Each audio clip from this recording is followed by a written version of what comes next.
traffic, traffic.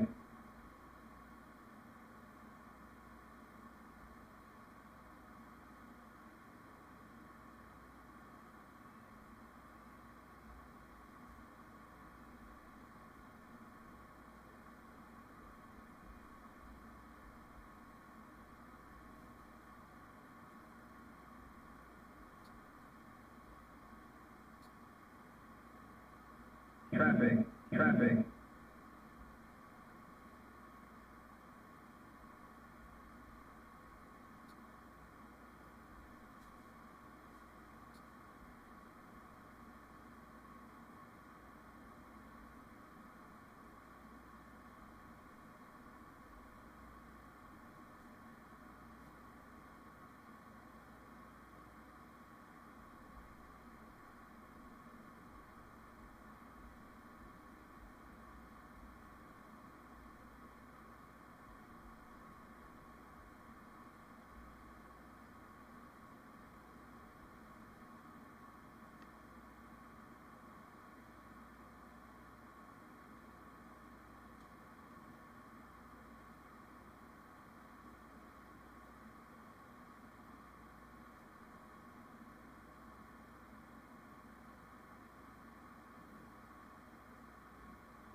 Testing, testing.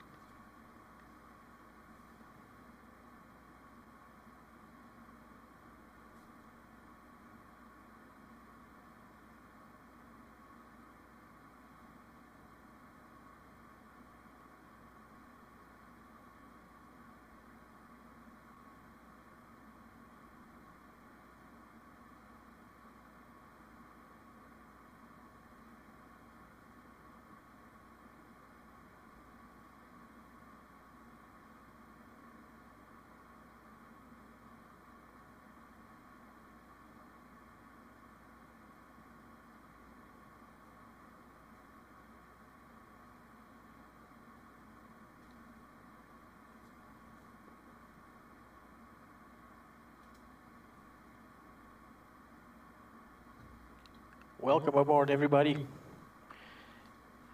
Kuala Lumpur International Airport is where we're at the main terminal. And let's have a look here. If I can show you where we are.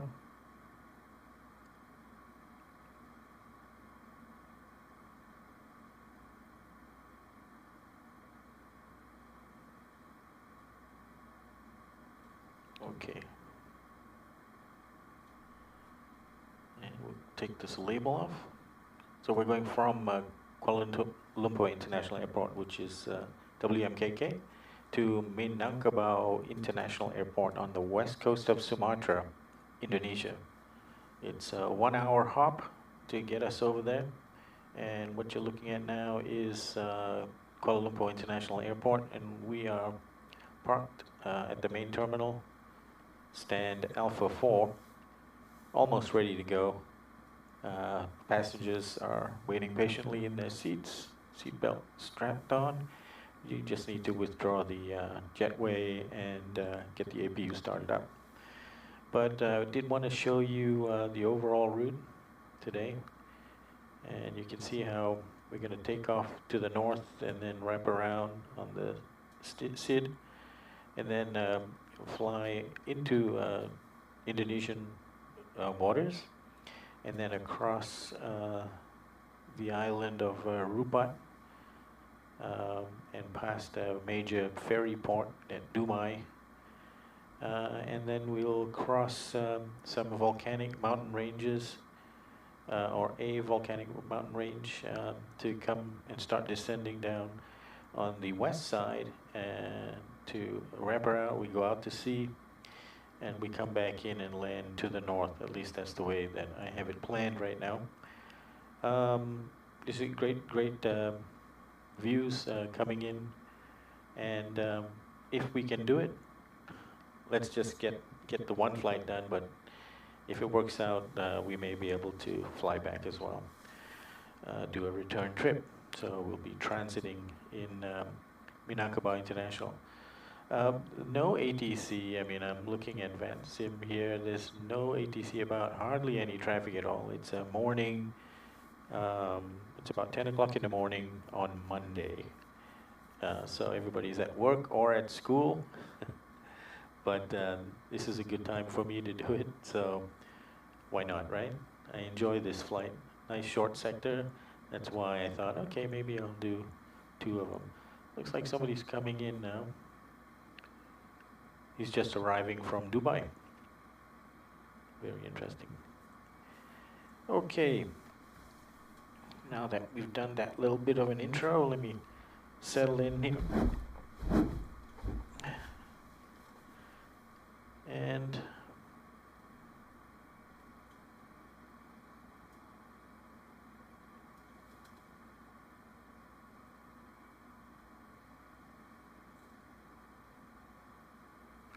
turn the traffic off in Navigraph charts. Don't really need it, but we will be taking off to the north. Okay, let's go ahead and get the APU started up. And withdraw the jetway. The doors are already closed.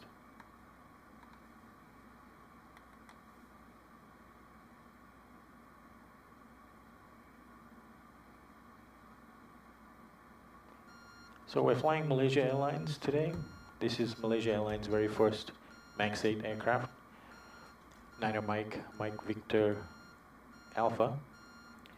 And this aircraft is configured with a capacity of 174 passengers. For this flight out to Minangkabau International, we are almost full. We have 170 passengers.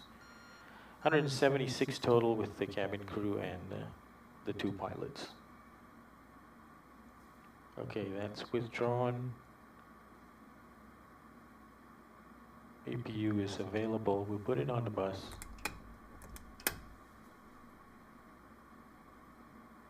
And we'll wait the 2 minutes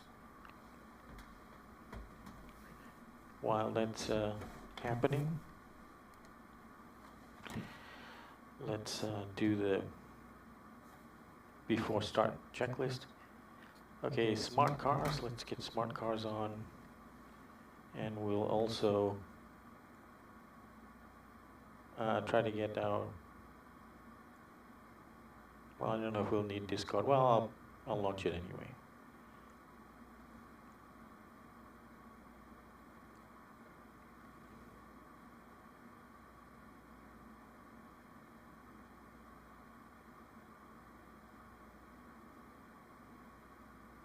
And for those that don't know it, Smart Cars connects my SIM.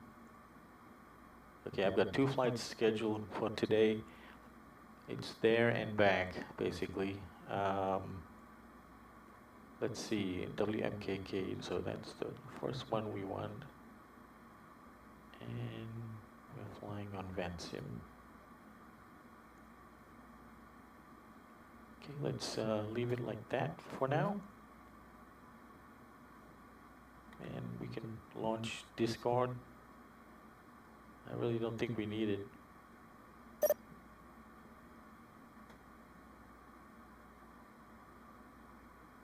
Uh-oh. What was that?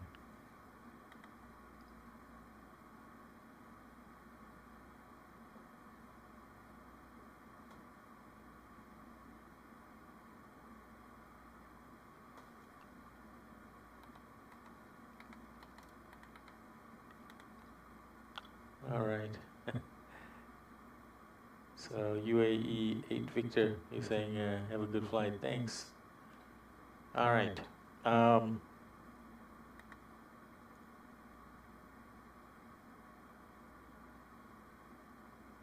I think what I'll do is I'll do Discord and see if there's a group of my buddies, if anybody's available to log in. I'll join our little group. Come on. Here we go.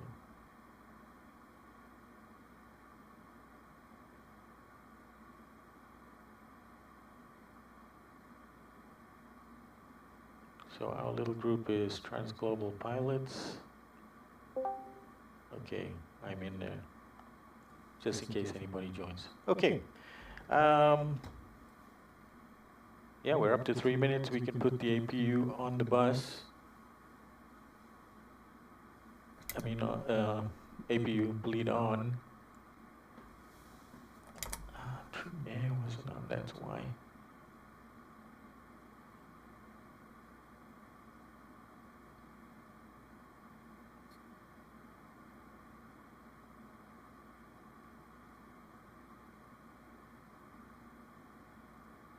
Okay, let's go packs off.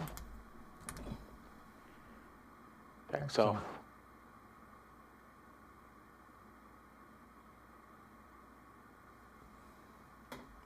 Anti-collision lights on. And complete the before start checklist. Flight deck doors closed and locked. Fuel, we've checked that already. Passenger signs are on. Windows are locked. MCP is set. Climbing initially to 6,000. I think that's arbitrary. I'm not sure what they usually do. I've forgotten now. Takeoff speeds are set. CDU pre-flight has been completed, almost. Let me check for discos. Trim has been set. Taxi, we're going to be taxiing to holding point runway 32 right. So we'll probably push back facing. Hello, Gil 1984. How are you doing? What's up, Doc? Thanks for joining the stream. We're about to get underway here, and if it all works out, we'll be doing there and back across the Straits of Melaka to the west side of Sumatra to Minangkabau International and back again. Each way from the airtime for each way is about an hour. So welcome aboard. Oh, is that right? Your home airport? Awesome. It used to be my home airport. I guess it still is, really, but I'm not located in Malaysia anymore. I'm in the United States, but always happy to fly in Malaysian and Southeast Asian airspace. Awesome, awesome. Well, thanks for catching the stream.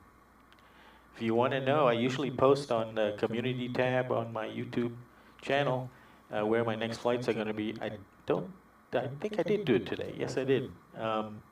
So if you subscribe and hit the notifications, you'll know when I'm going to be flying next. Are you a simmer yourself? Thanks, man. Yep, 100% enjoy it. 100%. Okay, anti-collision lights on. Right, folks, we are ready to push and start. So really, we're going to be pushing back facing northeast, I think, today. So, all right, let's talk to some Lumpur traffic. Lumpur traffic. Good evening, Malaysian 838 out of stand Alpha 4 is pushing back facing northeast. Lumpur traffic. Okay. So let's call the pushback tug.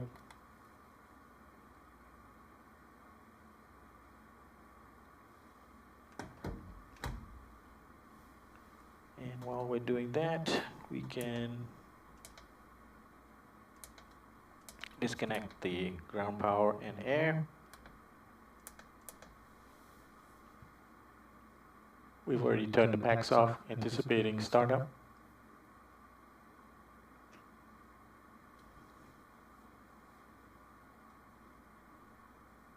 Oh, that's cool. Yeah, what a long flight that was. Yeah, it was. I don't know. I just wasn't mentally prepared for a really long flight, but I did it too. That's awesome that you were there. What aircraft did you do it in? Okay, there's the ground crew. Yep, we are ready for departure. Ready for pushback. Departure checks completed. Awesome. Bypass pin inserted. Awesome. Okay, let me just get ready.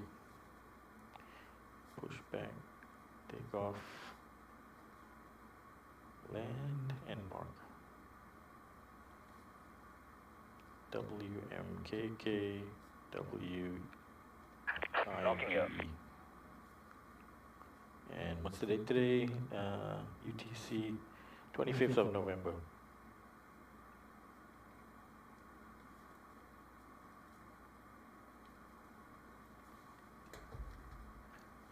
Okay, we're about to push and kill the clock.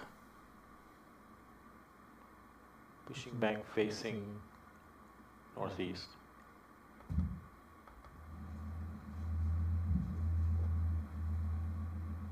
Nose right. Release parking brakes, please. Roger. Parking brakes Commencing released. push. All engines clear. Start happen. Alright, start is again. Pushback is 2:14. We actually ended up being a little bit early.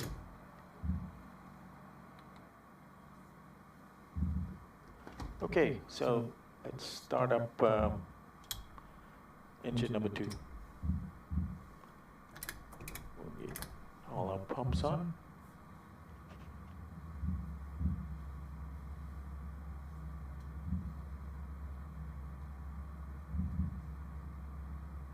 Ah, okay, 777. Yeah, I've flown under the Turkish MAX 8 aircraft. Yeah, I've done that before, but this time I did fly Dubai, 737 MAX 8. Oh no, that's terrible. Don't you hate that? After such a long flight, you end up having to go around. I tell you, I'm terribly unpracticed about go-arounds. Okay, fuel flow on. Yeah, that really sucks. But I guess when you landed okay then? Please set parking brakes. Okay, parking brakes set. And locking gear.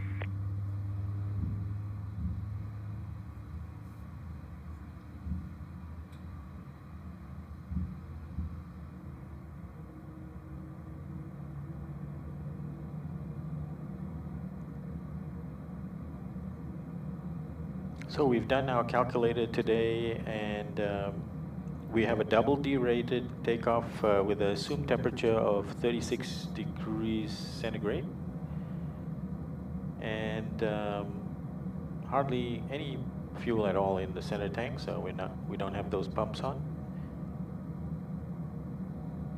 And Tow truck disconnected. like I mentioned, we're Bypass nearly is removed. to capacity as far as seats go. Left is clear. Right is clear. Thank you, sir. Okay, engine number 2 started up fine. Let's go with engine number 1.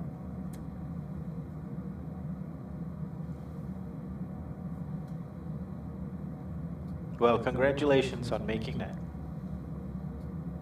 I was kind of disappointed with my stream. I noticed that the forward-facing camera was just slightly out of focus for the cockpit. Just so annoying. 4.5, 5-hour video, and it's not perfectly sharp like it should be. But anyway, that stuff happens. Actually, when I landed, I was still like within half an hour of the end of the VATSIM event window, and fuel flow on.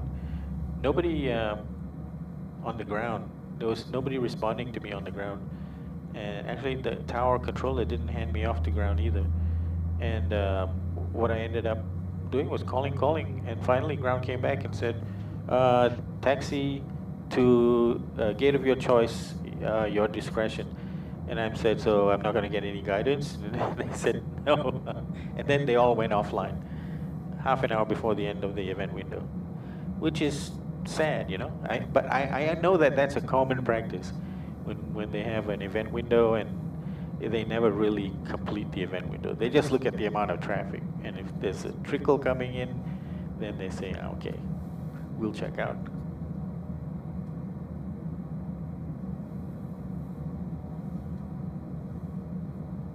Okay, we're almost set up on the so let me ask you, Mr. Gill, how are you looking at this stream on a big screen?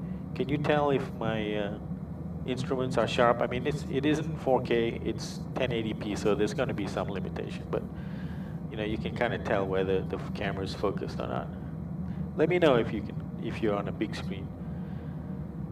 Okay, 2 good engines. Let's get them on the bus. Okay, both engines on the bus, and seeing some juice there. Okay, so we can turn the APU bleed off and turn the APU off. Get those packs back on again. And let's go ahead and go through the flows. Crossfeed, bright, dim, bright, off. We'll go ahead and put the taxi light on now. We're all set up there. Engine start switches to continuous. Probe heats on, electrics on, trim on, okay, packs back on. Landing altitude for WIEE. Landing altitude is 16 feet, which is closest to 0. Okay, landing altitude set. And I also need to pull up my chart here. Don't know why it didn't come up. Chart, standard instrument departure, and we are on a Salix 1 Delta. RNAV runway 32 right. Let's see, is that one it? No, that's not it. 32 right, sorry, wrong one. Is that it? Yeah, that's it. Okay, so we're gonna pin that down. So when we need it, it's gonna be there. Okay.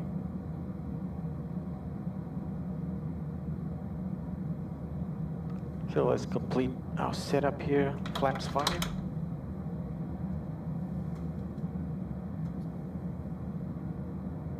And we will test the controls. Right, left, forward, back, and left, and right. Okay, controls are good. We'll put the engine on this side and we'll minimize it. Minimize the display. Yeah, that's too bad, right? The controllers who don't follow the time. You're looking on a laptop screen, actually on your screen seems clear. Okay, awesome.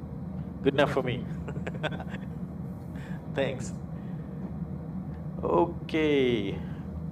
So we're all set. Let me do a, why do I have an anti-ice? That's weird. I shouldn't have an anti-ice. I know I had it yesterday too. Not sure what is going on there.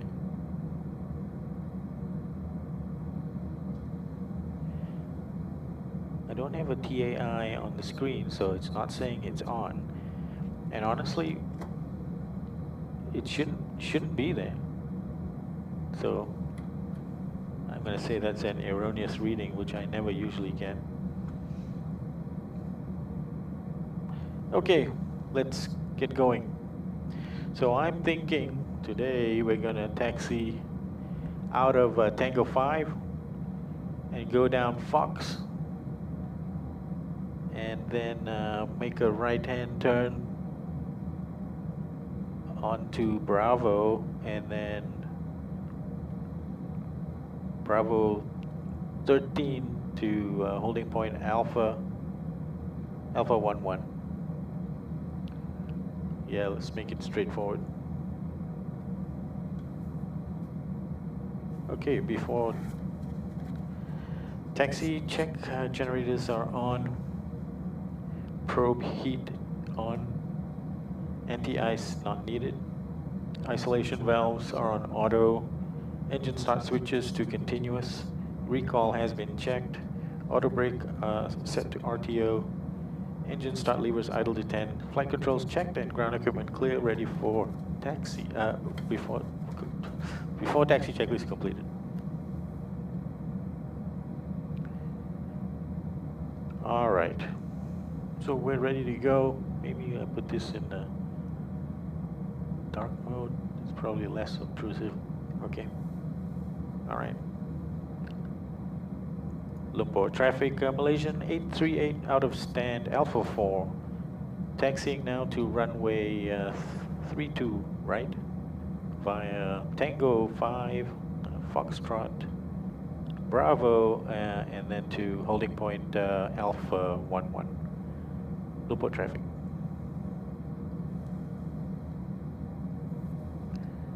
Okay, release parking brakes.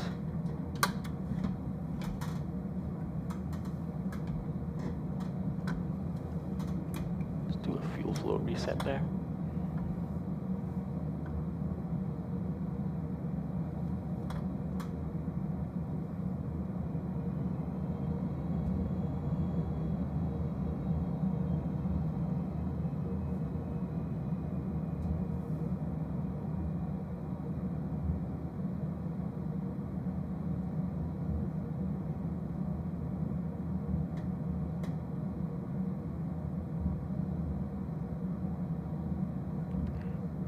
I didn't check my discos. I will do that when we get to the holding point. Difficult to juggle this while driving. Okay, check right. Nobody, check left, clear.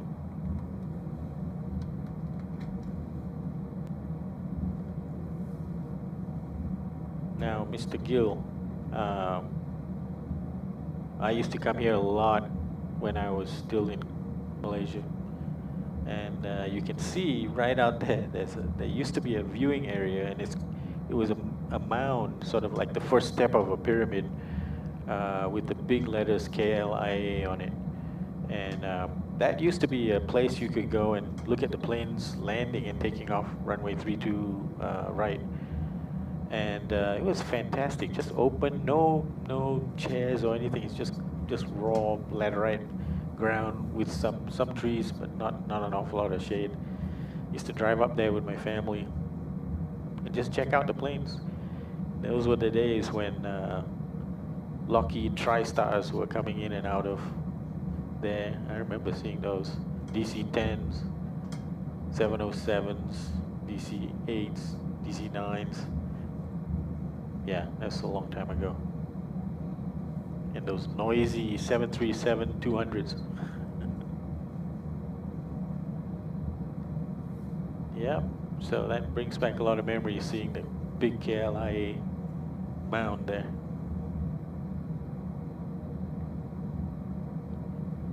You know, no traffic,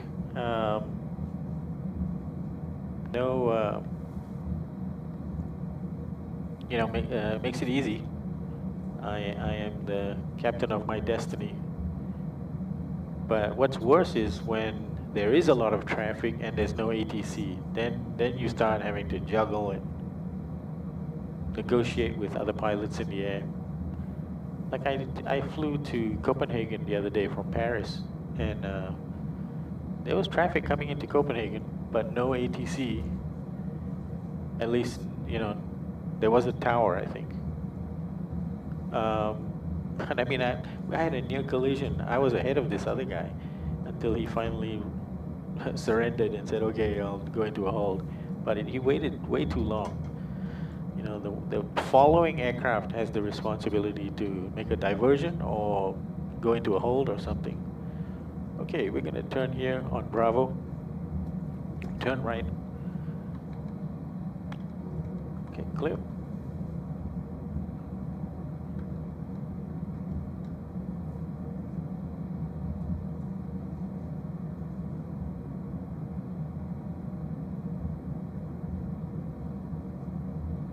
Now, this is an international flight, and I started at the main terminal. My understanding is that some MAS aircraft do depart from the main terminal for international flights. So that's where I parked.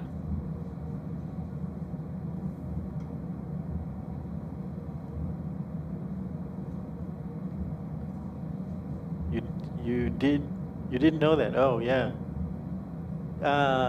Well, 32 left, no, 32 right. Oh, is that right? Yeah, it did change. The location changed, and now there's actually a roofed, open-walled structure with rows of chairs. I guess that's nice. But I have not been. I have not been to that one. Absolutely. Yep, I completely get you on that. I've landed, you know, kamikaze pilots coming straight for me as well. Kids will be kids. That separates the simmers from the gamers.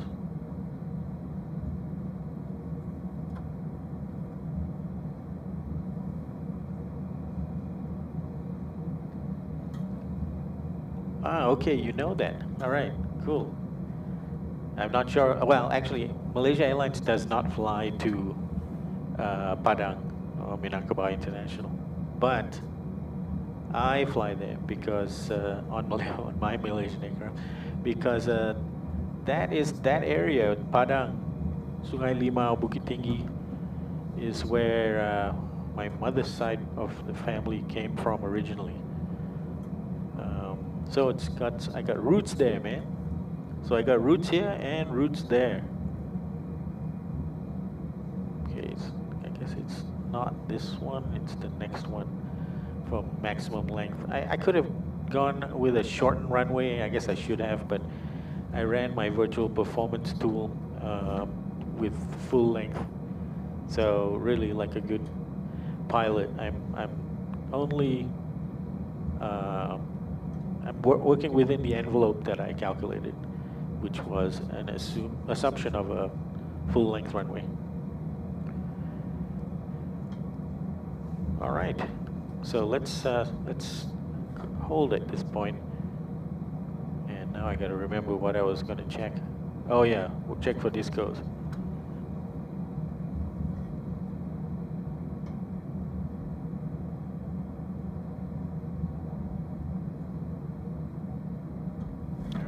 Let's put our parking brakes on. And let me see my legs page.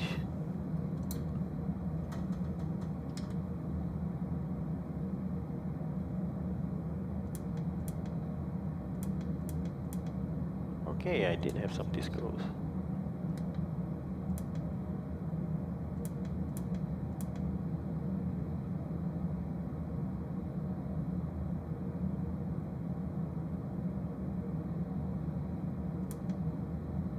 Boy, that looks like a mess.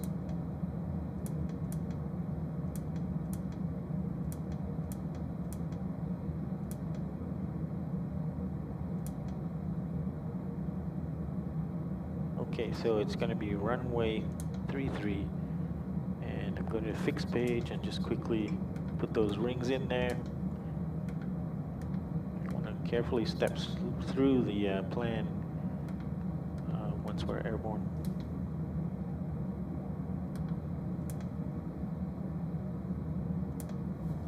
Okay.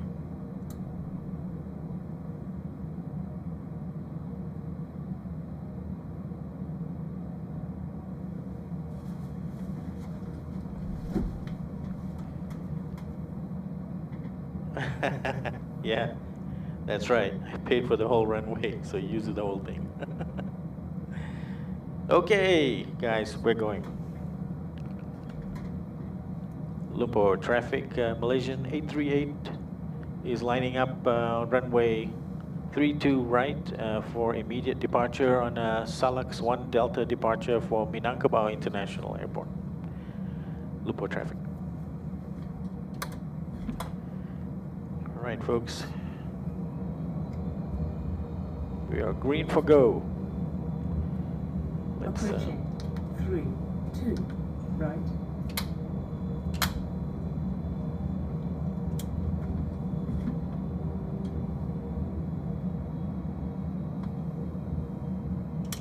strobe on.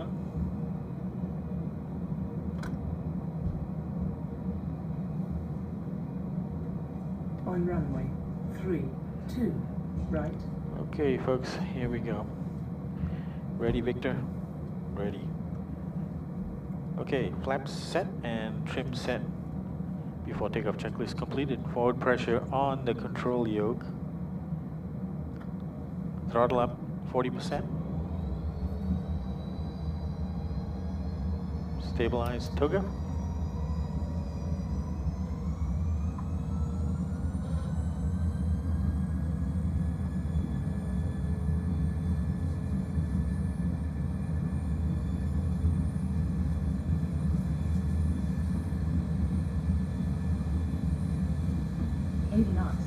Release forward pressure.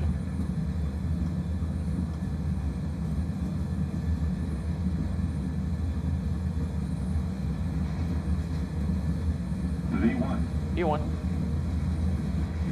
Rotate. Rotate.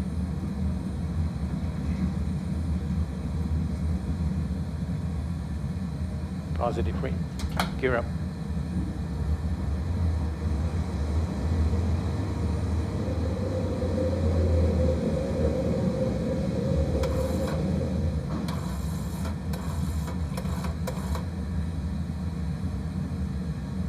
Lumpur traffic, Malaysian 838 airborne passing 1,000 for 6,000.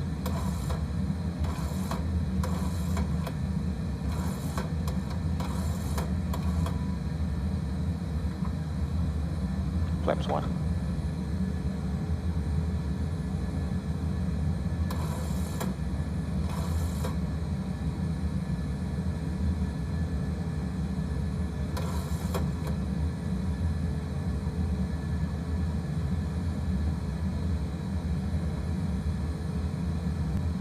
Flaps up. Command A.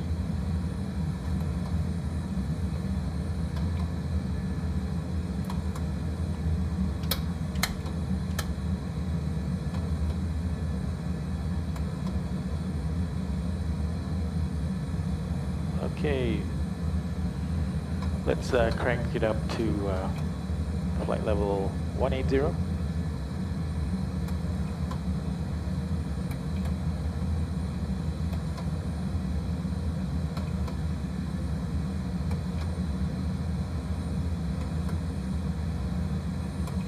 Traffic, Malaysian 838 now climbing through 4,000 for flight level 180, Lumpur traffic.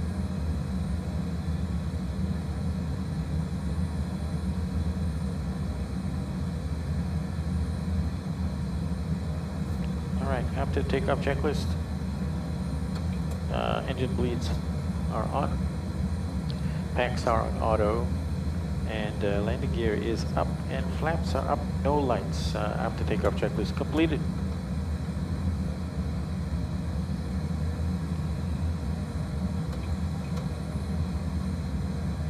Let's get departure on here.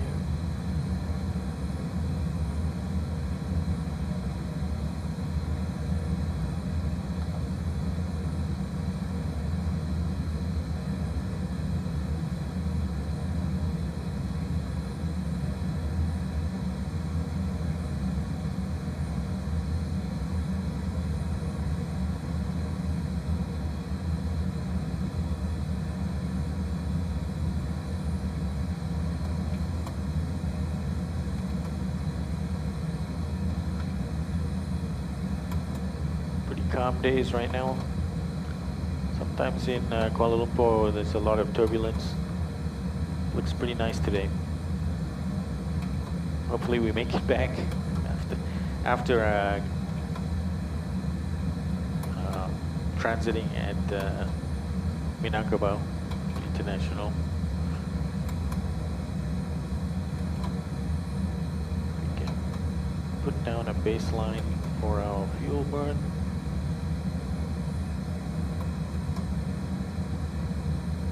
Let's see, what do we have? Kilo 703 with 5.7 tons. Yeah, we already 200 kilos over the plan, which is great. And that was at 238.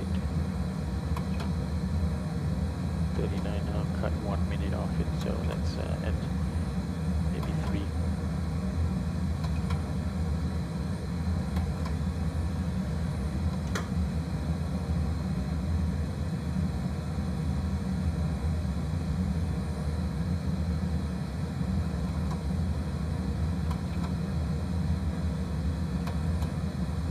Alright, turn the passenger's seat signs off.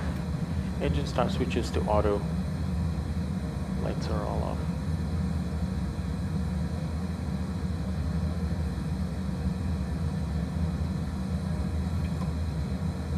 Alright, we're rounding Kilo 704, and now next waypoint should be Idumi.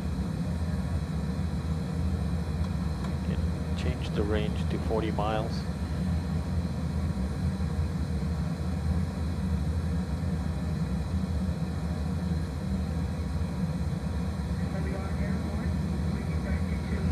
So we've got a plan, top of altitude of, cruise altitude of flight level 360.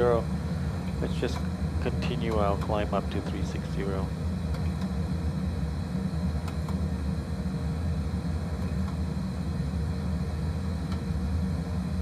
And what I'm going to do is I'm going to switch off charts and maybe pull up some traffic.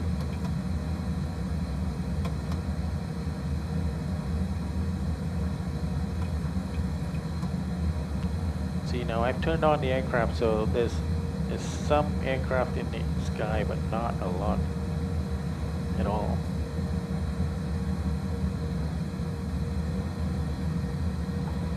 Standard on the Barrows.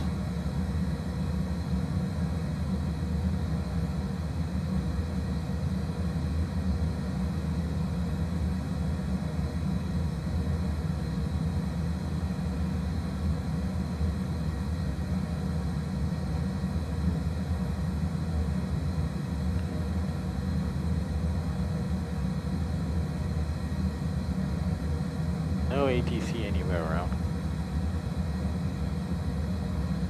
Passing flight level 145 for 360.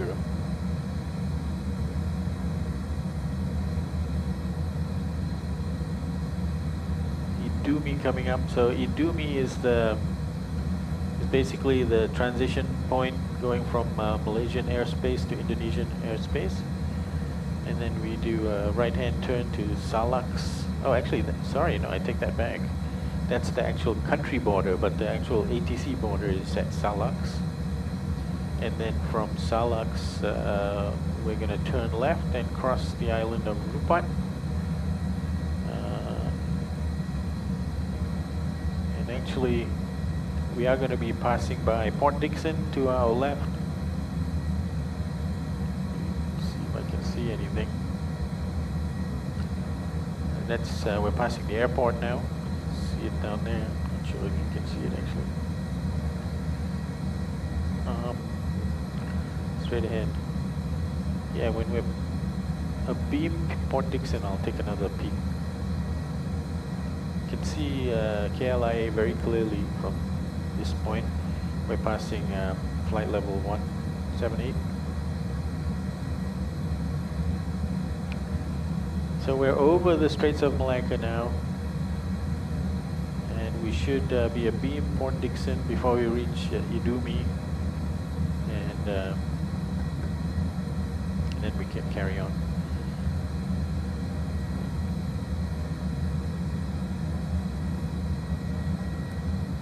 So we are set up for our ILS runway 33 at Minangkabau. So let's see, let's go ahead and set that up. ILS 111.5.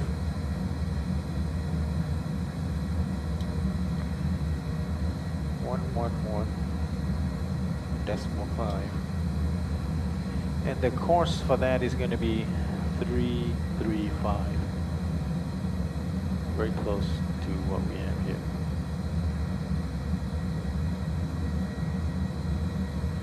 Okay, now we can probably take a look outside the window. Yeah, that's the coastline. Not sure if I can see PD though. It's just a little bit too tight to the coastline for me to see it. But generally, we're about, that's about PD right down there. I'm looking out of my left window, by the way.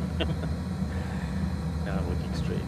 And I'm looking straight and I can see Pulau Rupat down there. So we're gonna get moving pretty quick here. Okay, I want to check my my chart for the arrival. It just looks really messy the way it looked like in here. So let me just check that. Go into plan view, and we're actually already there. Step through the plan.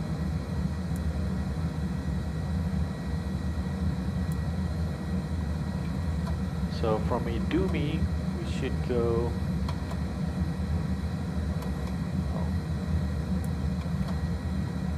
Oh, that's wrong. Oh, so Idumi to Salax. Let's page back. Idumi to Salax, that's correct. Then to Pekanbaru. That is correct. Then to Ujiji. That's correct. Then to Osnis. Yep. And then Ikotu. Correct. Igini, yes. Atgas. Yes, and flight level 110 and above. And then Bulal, sorry. Irpap, yes. Unsap. And then Bayur, and that's a transition point.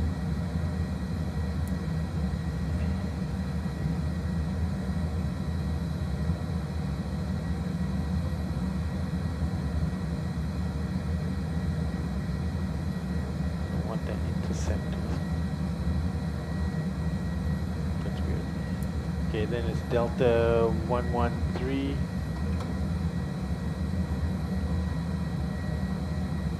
Okay. D113 Bravo. Okay, 113 Charlie. And then we're on the approach.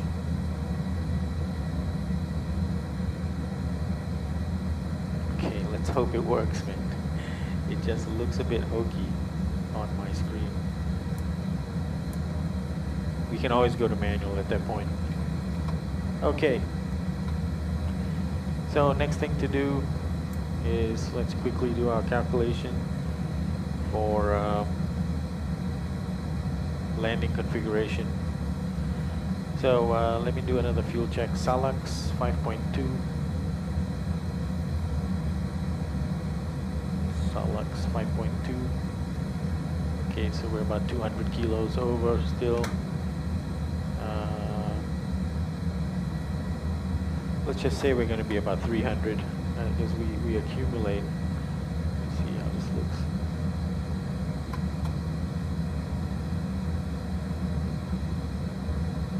Why doesn't it have a top of descent for me? That's weird.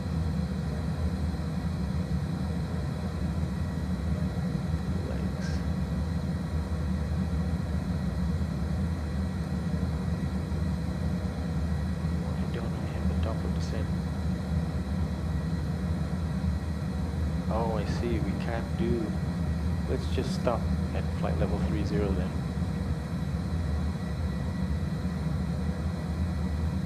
Let's stop at flight level 300.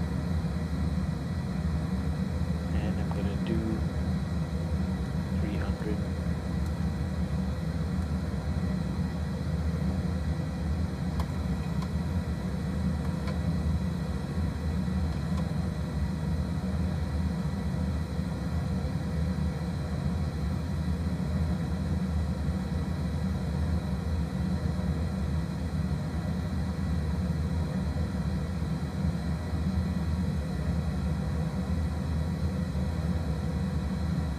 Okay, so we'll say we're going to be 300 over for the calculation.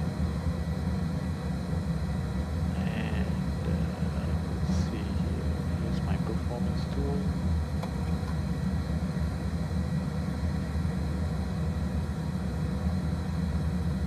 Landing en route. WIEE. Runway 33. Ignore gradient. Flaps 30. Our landing weight will be 165.7.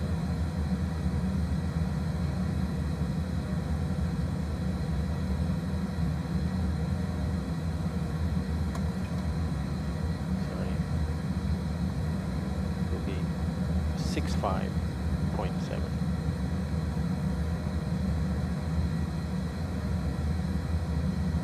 Calculate. Yeah, I'm not getting a top of descent. What the heck?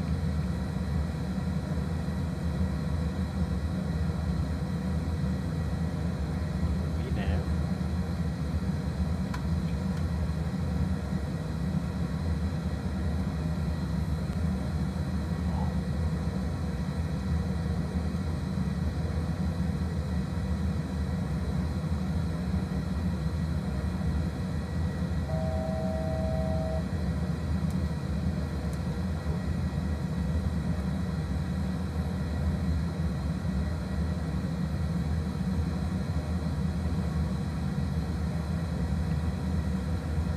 Okay, runway graphic.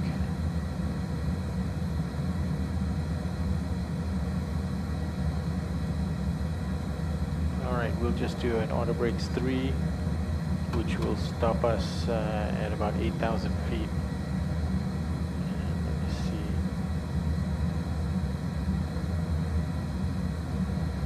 Ladies and gentlemen, the flight attendants will shortly be making their way through the cabin to offer various beverages of your choice.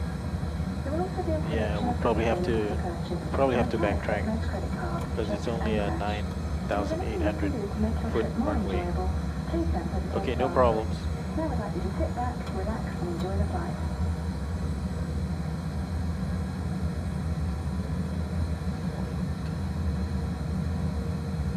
So now we want to get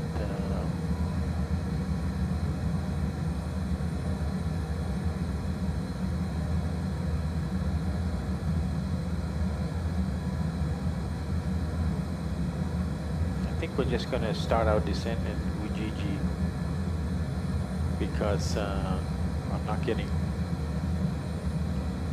vertical. It's kind of weird to me. Okay, charts. Standard star for runway 33.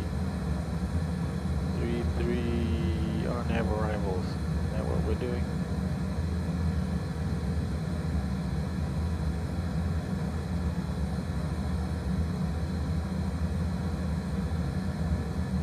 That looks like it.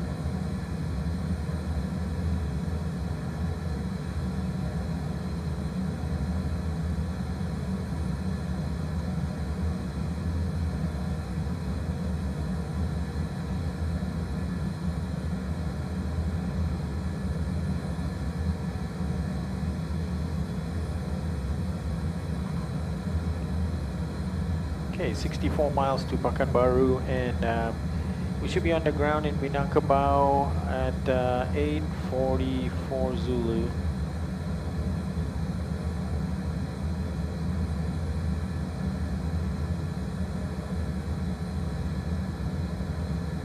Okay, this is messed up.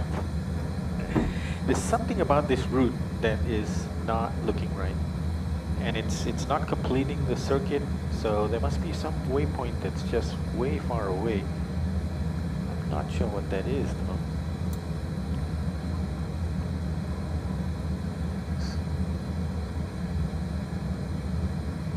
Let's try to get it closer. Stepping through this. It's got more space.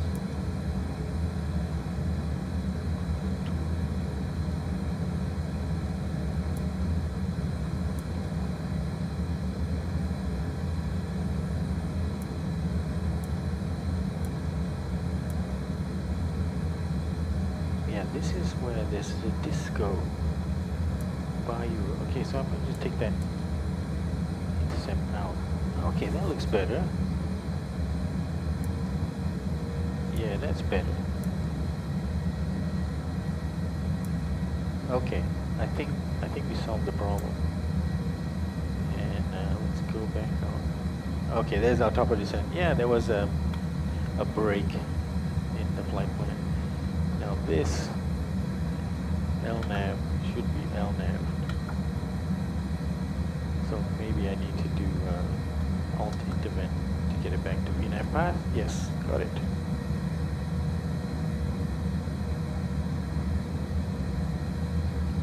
Okay, so meanwhile we've leveled off at flight level 300, and that's not bad. I was planning that we would start descending at Ujiji, and its top of descent is actually just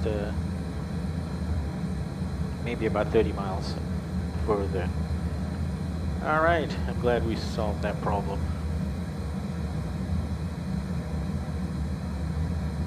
So we're over Sumatra now. Hopefully we'll get some good views of mountains. Looking forward to seeing that.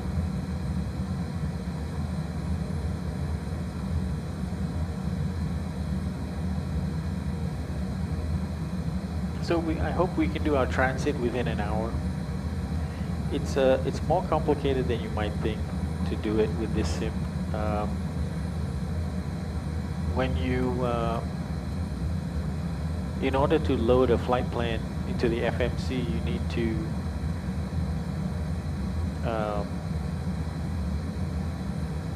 sort of generate a plan in SimBrief, and then before you start the sim, before you launch the sim, you have to run the SimBrief downloader to populate the database with the flight plan. So if you already have the sim up, sadly, if you try to run the SimBrief when you're on the ground at the transit point, the sim won't read the plan.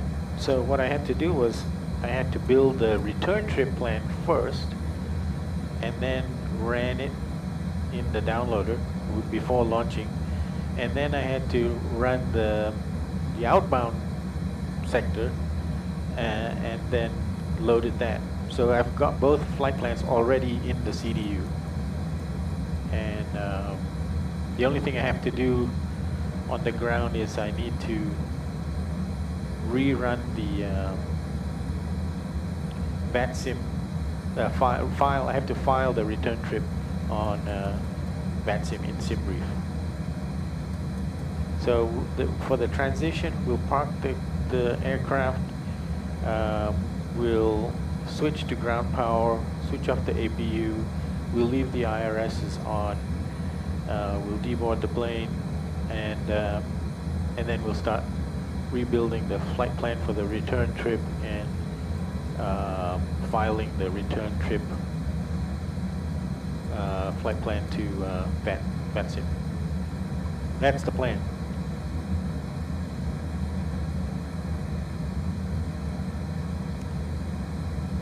So you can see here, top of descent, about 73 miles away. Load up on my coffee.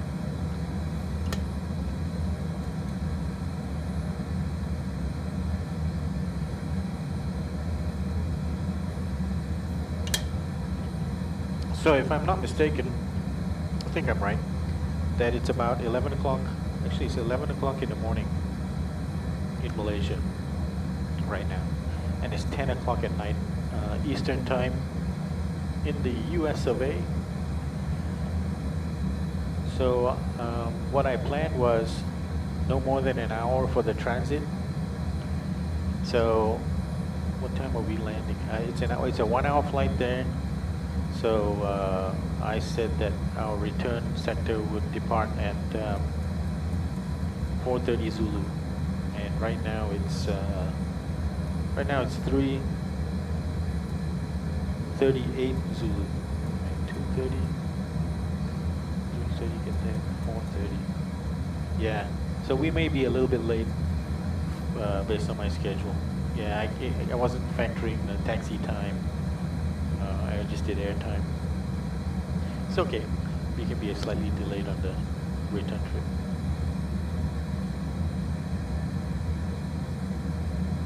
But we land at 3:38. That's about almost an hour. It's not a long taxi. And okay, let me just write down. I haven't completely done my arrivals yet, so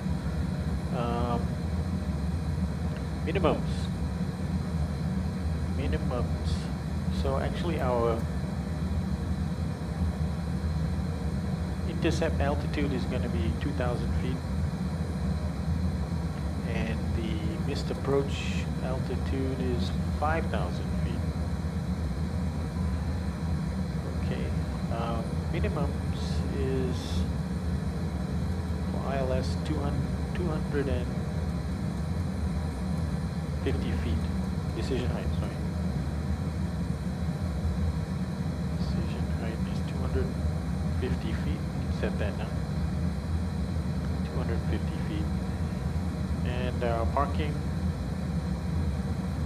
I think what we're looking for is the only parking bay in my sim that's actually the actual gate number 5.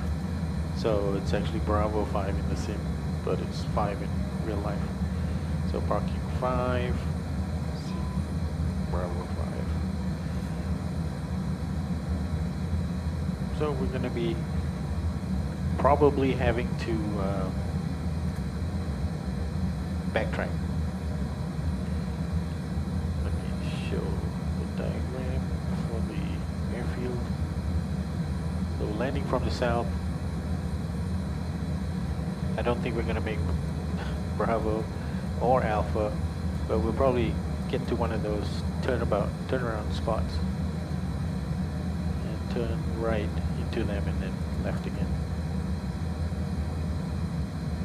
And we would say that was backtracking runway 33. And our parking bay is 5, so we could either come in on Alpha coming back, just to clear the runway. That's probably the best bet. Yep. So I'm okay with that. Not a lot of traffic. I don't mind using as much of the runway as possible.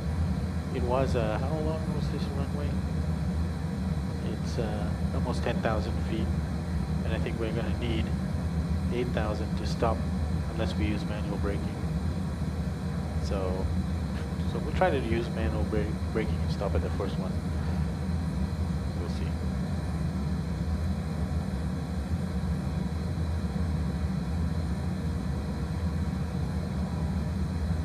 Okay, we'll do a fuel check at Ujiji just to make sure we're set up right for a final calculation and set up for our arrivals and landing speeds.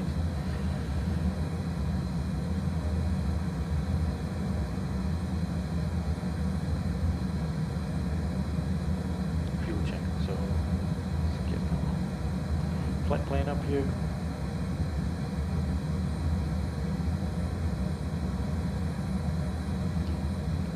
Pekanbaru was actually 4.7. So that's 300 kilos over. And we'll take Ujiji, because very shortly after that we'll be cruising down.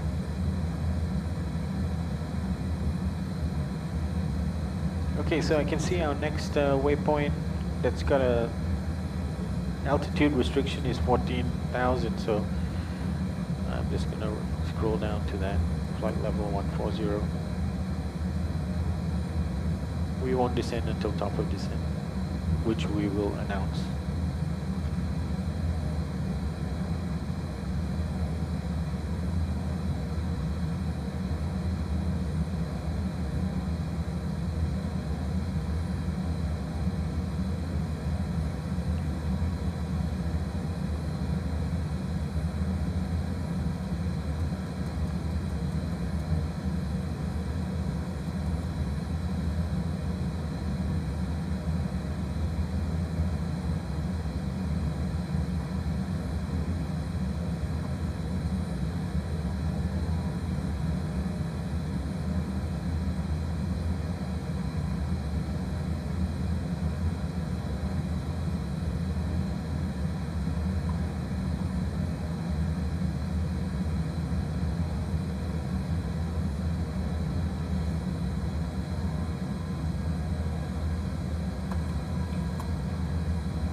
Okay, Ujiji at 30 minutes.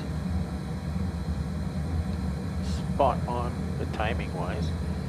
And fuel 4.6. Alright, let's assume 300 kilos over. 300 kilos over, we have 65.7.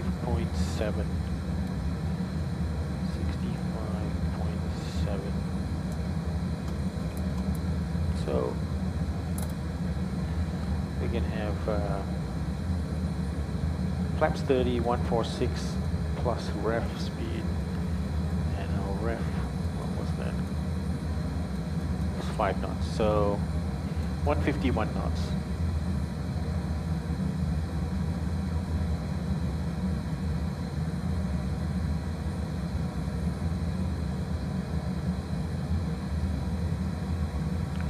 Let's pull a QNH, we'll need that.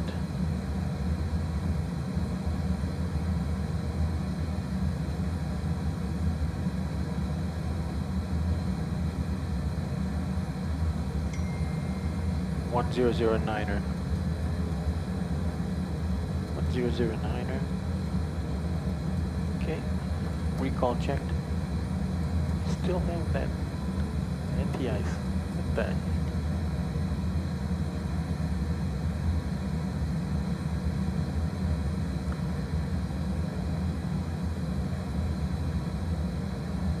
Okay, we're approaching our top of descent.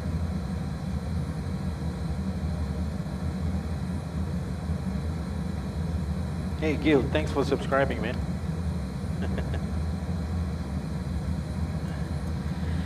All right. Top of descent coming up.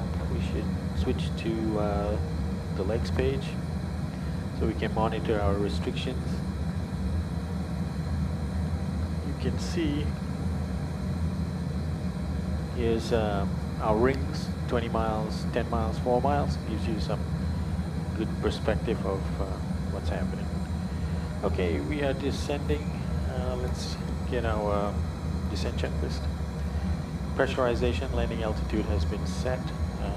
Recall, we did it again. We're still having an anti-ice. Caution, auto brakes have been set to 3. Landing data, VREF is flaps 30, 146, 151 for the landing. And the approach briefing, we went through it. We are on the this one hotel arrival and then dovetailing into the ILS runway 33 with a bio transition. All right, descent checklist completed.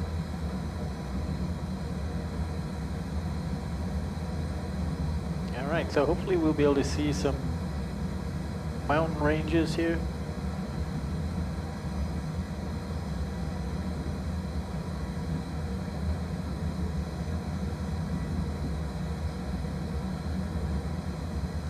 Pop out into VATScope.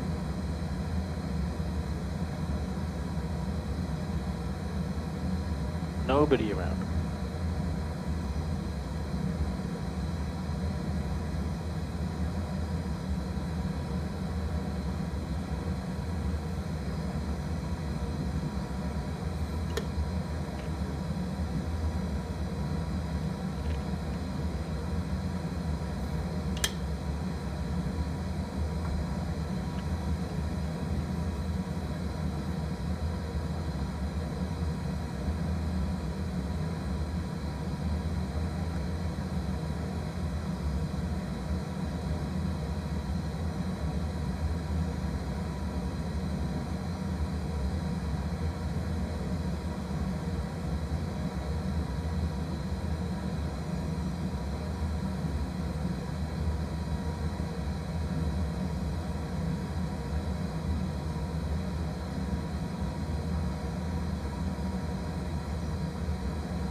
Disappearing into the clouds.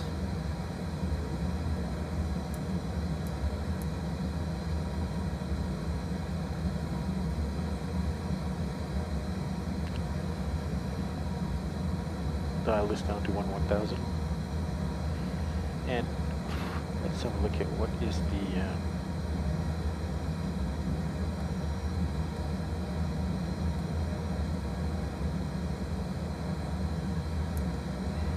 transition level is flight level 180. I just find that very hard to believe.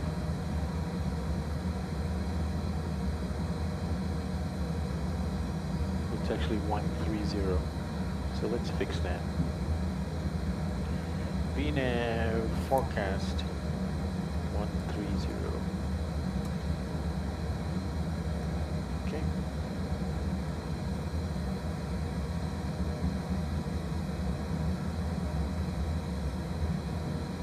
Minangkabau traffic, Malaysian 838 descending on the Osnis 1 hotel arrival, expecting runway 33. We are inbound waypoint Osnis 9 miles. Expected time of arrival, runway 33 is 0336 Zulu. So in about 25 minutes, Minangkabau traffic.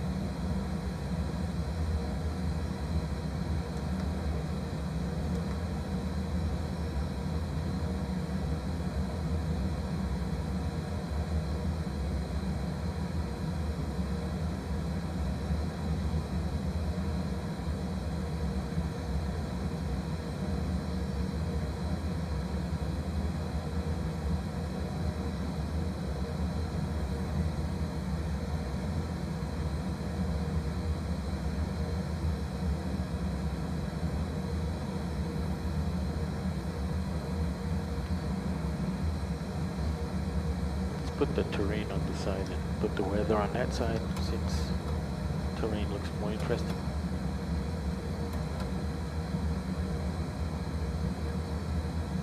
There's a terrain sweep.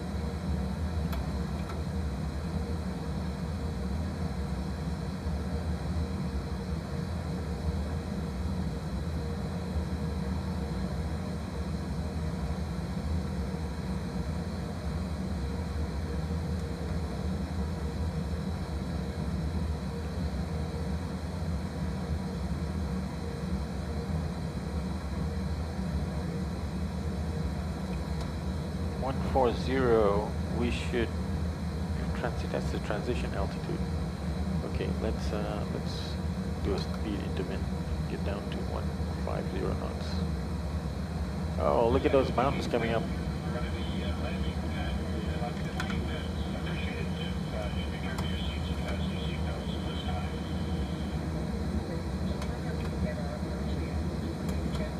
Very cool. Beautiful. It looks much nicer from my seat, I gotta tell you that. don't have this airport, get it, because it's amazing, especially when you have visibility. Landing from the north is more interesting. I think you pass by very close to extinct or dormant volcanoes with lakes in them.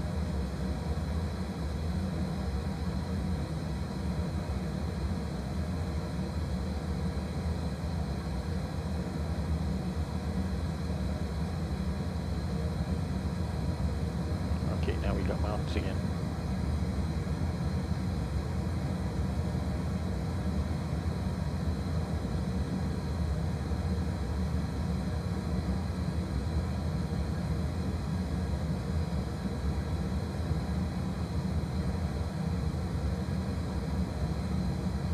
This is pretty spectacular too. And you can see that we're passing by the mountains, but we're going to go out to the water and then we're going to come back in again. Okay, we're slowing down just about at 250 knots now, and while we are at 14,000 feet. So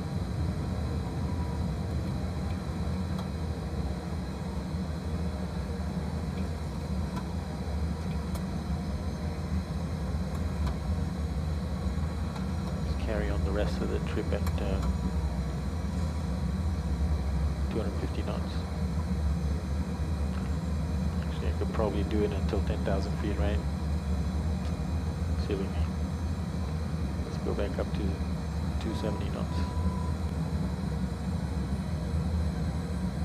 And then it has a decel up there. So what if we do switch the speed intervention off? Going up to 290.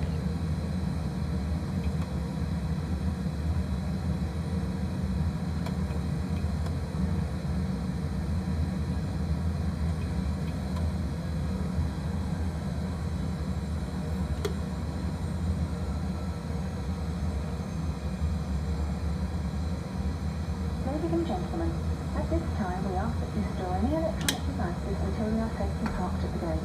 The use of such devices could interfere with the electronic landing equipment on board the aircraft.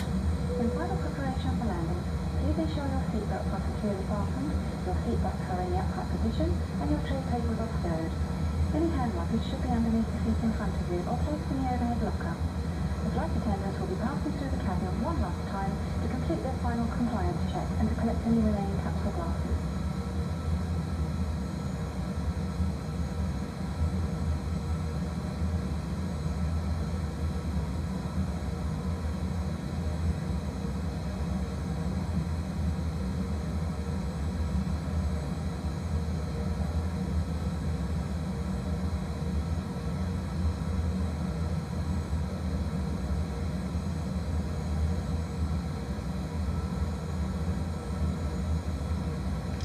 Okay, folks, we still got mountains in our view, but that is the ocean to the east of Sumatra coming up.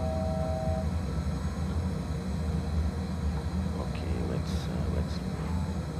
get further down to 5,000 on the MCP.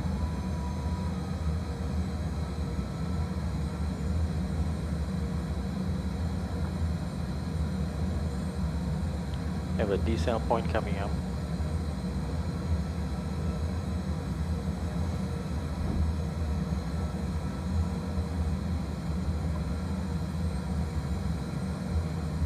Gorgeous. Look at these mountains right to the water.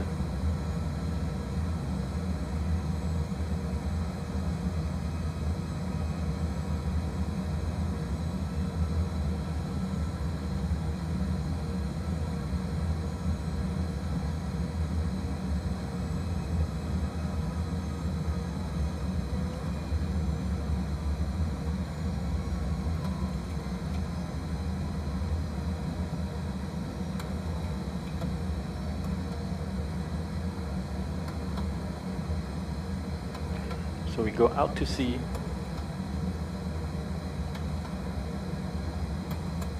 And then back in again.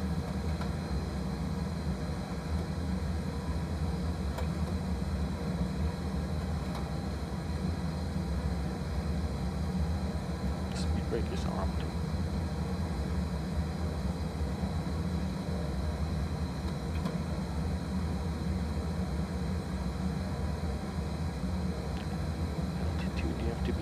your 5,000 or above.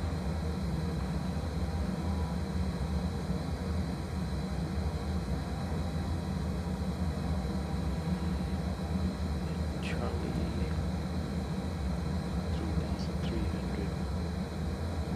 3,300. Let's just do the full length of that. Enjoy the view of the mountains coming back in.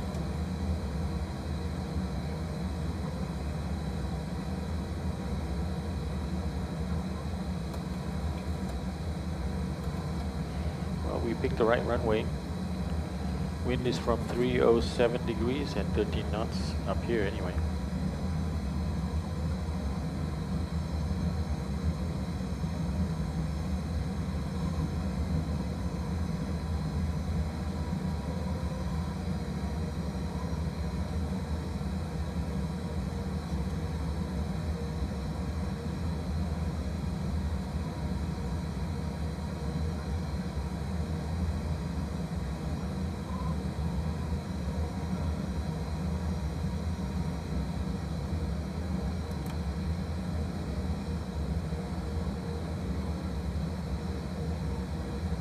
So we used about 1.8 tons of fuel so far.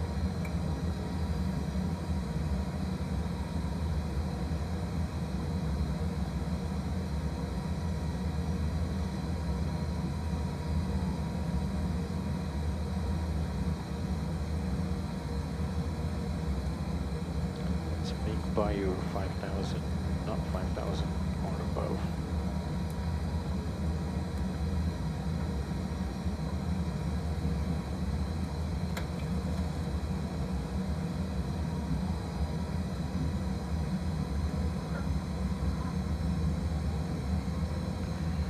About 45 miles to go by the route. Should be on the ground in about 13 minutes. Heading out to sea. We were to go on. There's a row of islands off Sumatra. I've been to one of them, Nias. I think this is Nias. Gunung Sitoli, yep. Been there. It's the Australian surfer paradise island. Got good breaks because the floor is based on rocks, so it's a very consistent break of the waves. Good for surfing. Blowing away all the secrets. The island is called Nias, but the Aussies know it as Cyan, so they spell it backwards, code name, so that other people don't come and just take over and overpopulate those beautiful surfing spots.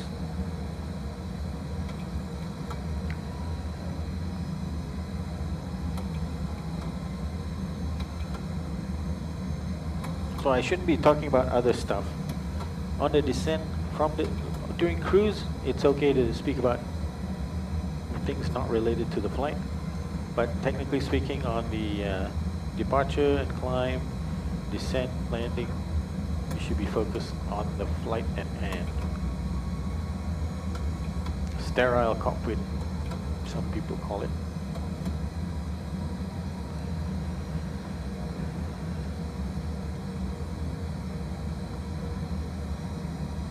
Okay, when we turn at UNSAP, let's just do a quick fuel check. What did we have?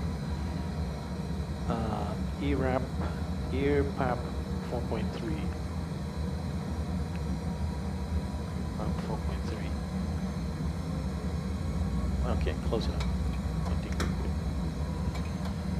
I just want to make sure we're roughly right on our weights. Okay, here, final turn. If we had visibility, we'd probably start seeing mountains coming back in. Hopefully we do get to see it.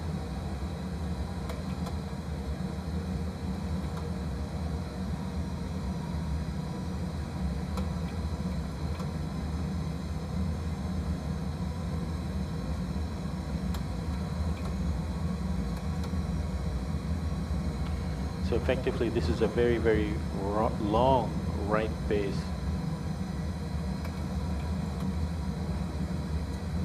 Actually, left base. I don't know what to call it. If we were, yeah, if we were going downwind from the airfield, this direction would be a left base.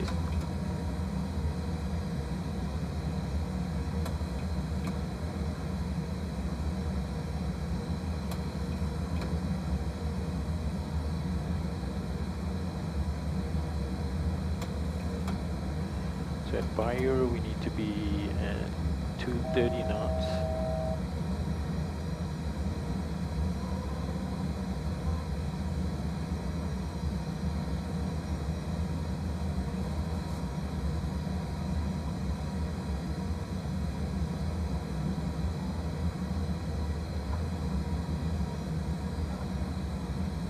I'm going to take over and do the speed myself. Let's go to 220 knots.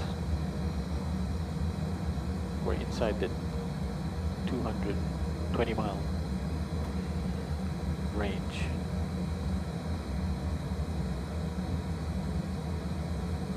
Yep, see those mountains? And I'm going to put our import diagram up now. Actually, approach diagram.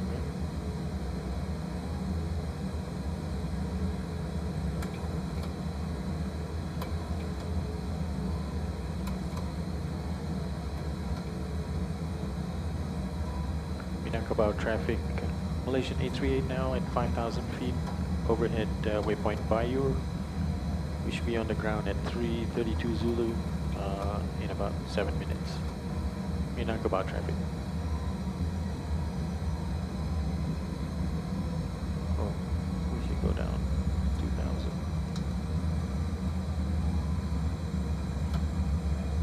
For the intercept.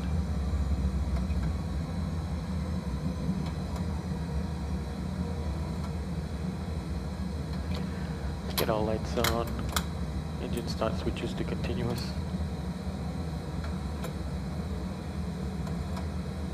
Alright, we should be set up. Altitude. We need to reset that to 5,000 for the missed approach. Hopefully we won't need to use it. Okay, let's go flaps 1, speed check.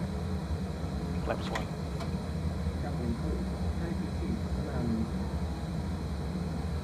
Down to 200 knots. And flaps 5, speed check. Flaps 5. 180 knots, please.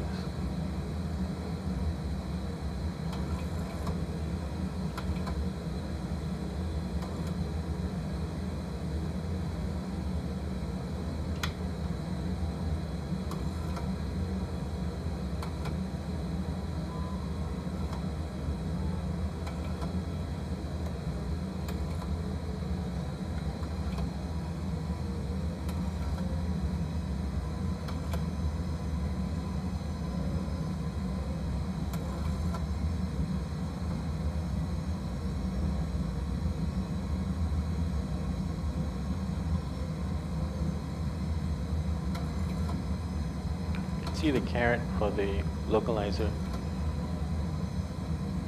I don't see it for the glide path.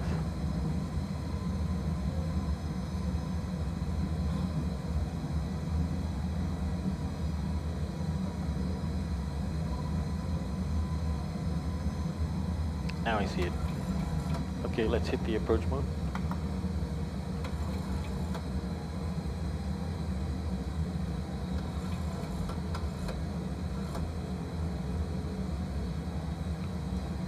Okay, more lock. Localizer captured. Oh, beautiful. I should have been looking out here. All those mountains and the coast lining up nicely. The runway is actually right in alignment with the coastline. Okay. Minangkabau traffic. Malaysian 838 captured the localizer. We are now 10 miles final runway 33. Minangkabau traffic. Okay, let's do gear down.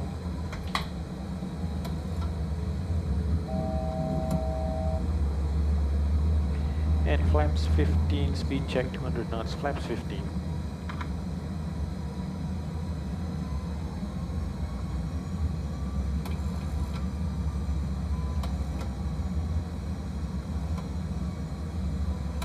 Let's wait a bit before we do flaps 30.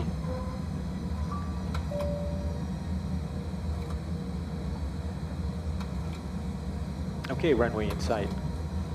The mountains to the right. Runway is straight ahead. Awesome. 2,500 feet.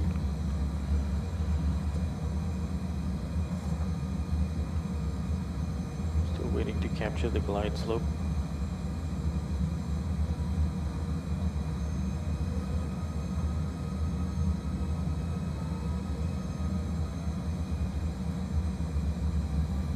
Alright, flaps 30, speed check 175, flaps 30. Glide slope captured. 151 knots. Final landing configuration. Landing checklist. Engine start switches to continuous. Speed brake is armed. Landing gear is down and flaps set and green. Landing checklist completed.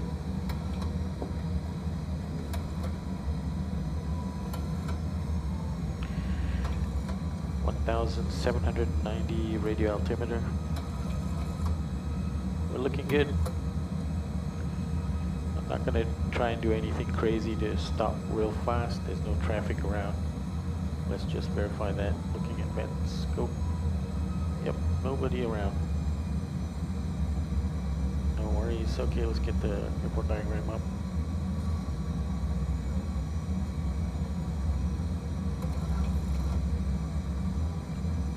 Beautiful. There's only an ILS from this side. If you land from the north, you have to do a RNP, RNAV, arrival. No problem for that.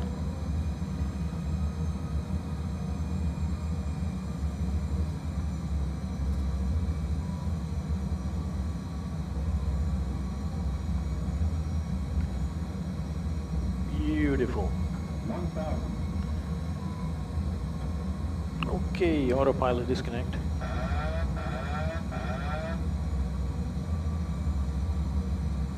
Like no wind at all. 2 whites, 2 reds on the pappies. Approaching. 3, 3.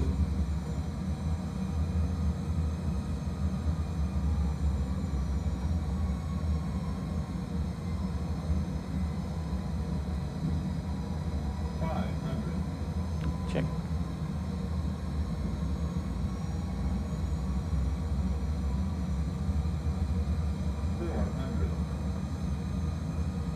Approaching minimums.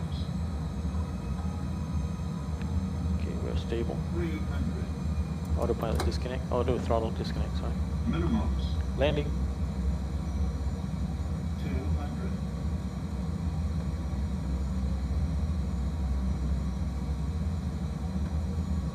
100. We're a bit high. 50, 40, 30, 20, 10.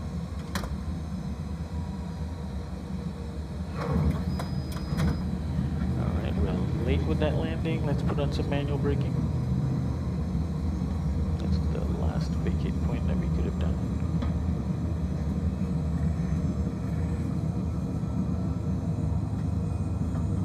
Alright, we're not gonna make that one. 3,000 remaining. 60 knots.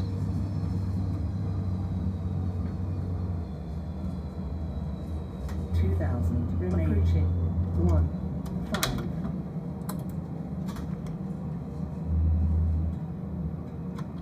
Gosh. It's interesting, there's only the last one. I didn't see the in-between ones. Maybe when we're taxiing back. Yeah, that was not a very good landing. Sorry, folks.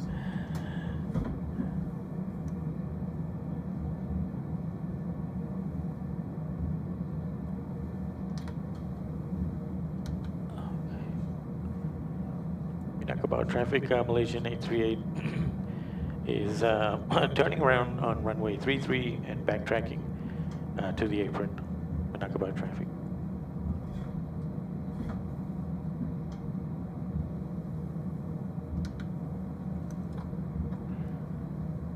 Okay, let's get that APU started up.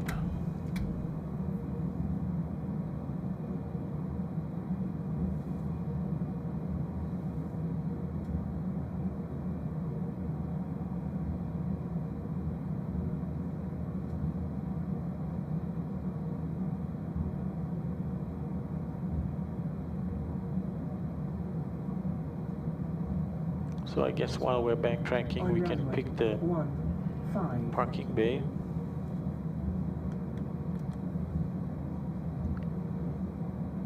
It was Bravo 5.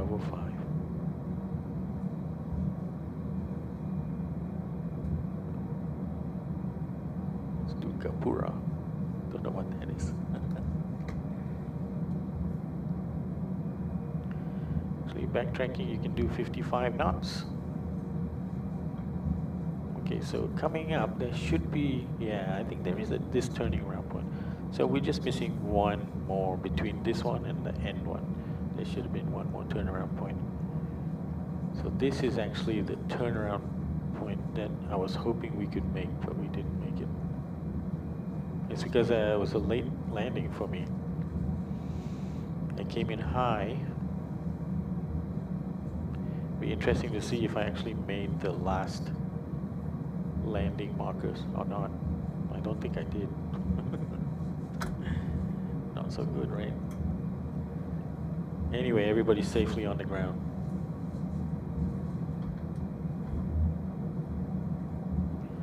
"26 knots, we should slow down to 10 knots for the turn to vacate.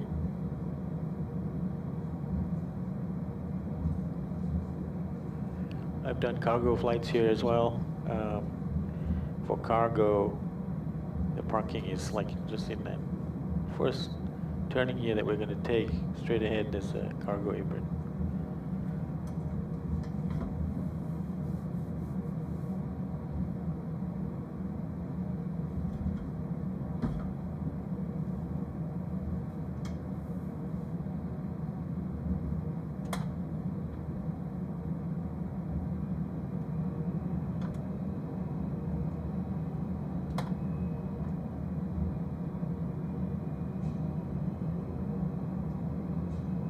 Wow, look at the airport buildings. How cool is that? Minangkabau shape. And the mountains behind it, incredible.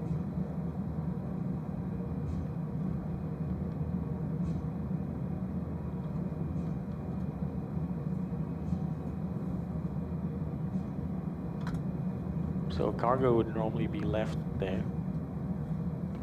Minangkabau traffic. Malaysian 838 has vacated the active on taxiway Alpha. We're now taxiing to parking bay 5. So parking bay 5 is going to be a right turn. And it's towards the right hand side of that Minangkabau roof building.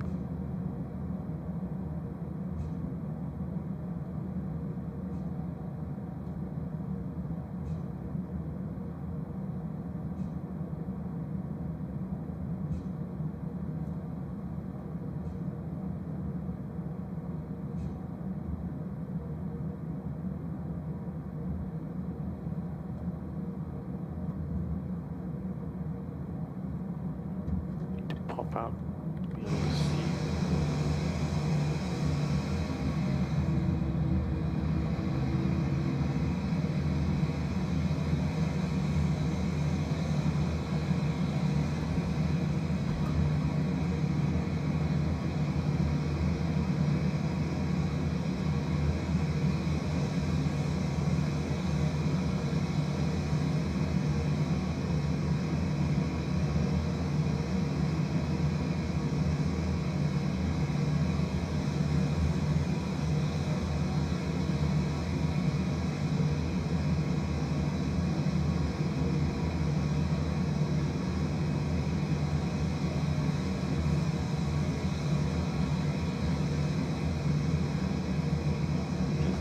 5.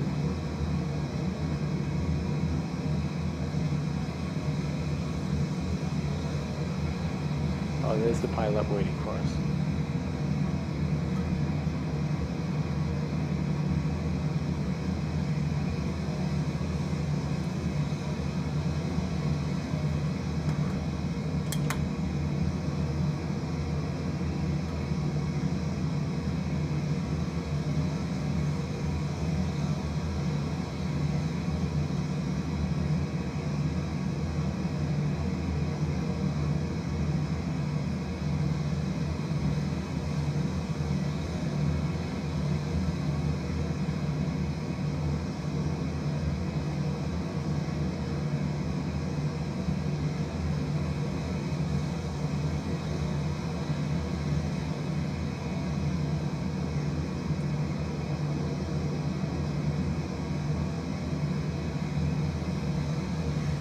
Can't see it like I can see it, but those mountains back there, incredible. What a spectacular sight.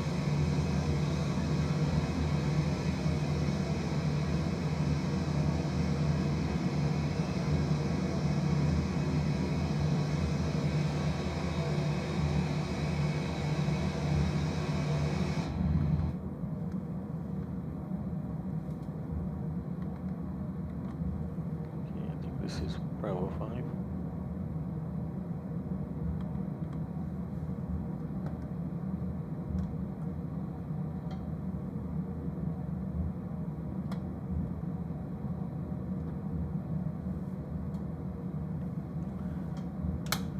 Taxi light off. APU on the bus.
Okay, parked at 342.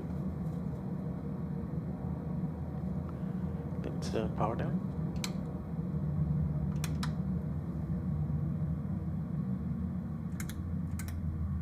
Call for ground power.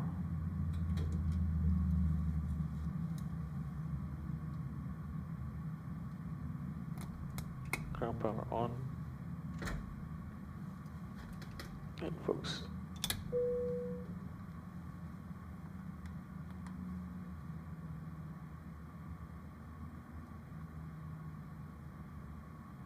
the boarding requested.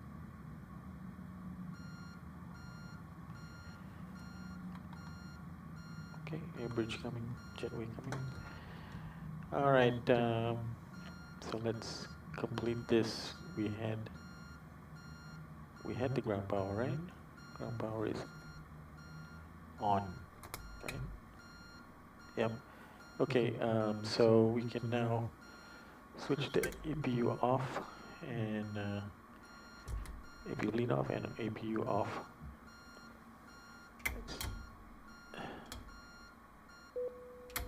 Passengers boarding Turn the starting. lights off for now. You can turn the pumps off. Flight directors off, and we'll go back to 100 knots here. And altitude 10,000 until we reset it.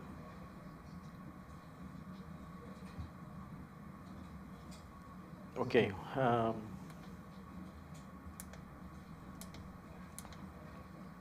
Let's connect the air. So So we can leave the packs on, but we're getting the supply from outside. Okay. Let's get set times. Hey, okay, Gil. Thanks for accompanying. Wow, I didn't realize you were still here, but I appreciate that. Yeah, I will enjoy the flight back. Always good to get back to Lumpur. So take it easy, man, and we'll catch you on the next one. Ciao for now. All right, well, we are staying here. Just doing some set times. Takeoff was actually at 0235. Landing was at 0332. And parked was at 342. Elapsed time was 57 minutes and 26 seconds. Nice short flight. Landing rate? Let's see how we did on the landing. Personally, I think it was no good.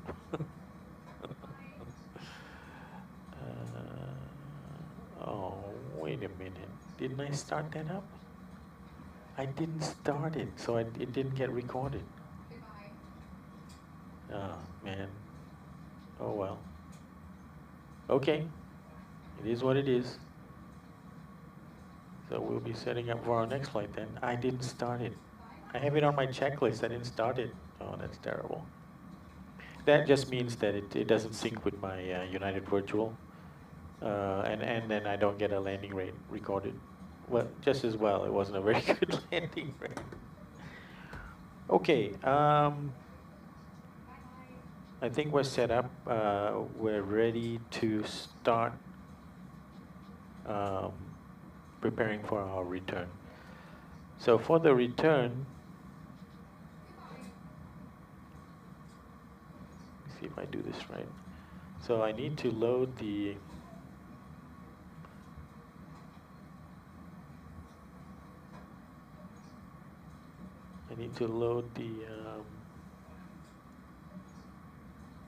flight plan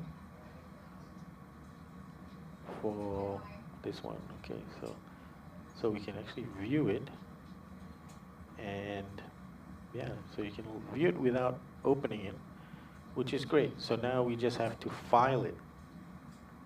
So now we're filing the plan, ATC flight plan. So we're gonna pre-file on a network. VATSIM, so pre-file.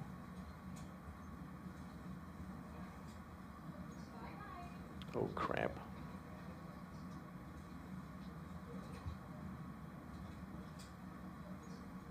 Oh, maybe that will work.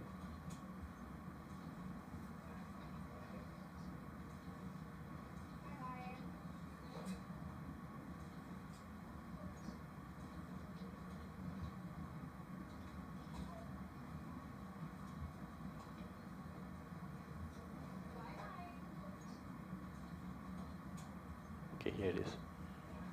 And it is, let's check the same flight. Yeah, departure from we. Okay, so let's file that. Okay, so we filed it. I didn't disconnect. It's the same flight number, so we should be consistent. So now next, I am going to go to the init ref index ident. So none of that we should have to change. Route. So now it's W I E.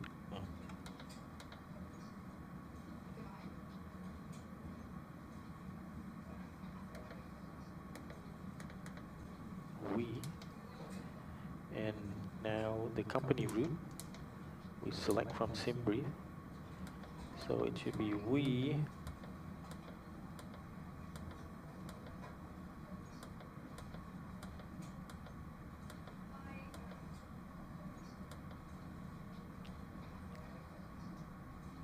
to Cal. Okay, and let's request that. Fuel now is 3.9. Did I record that? Fuel remaining was 3.9.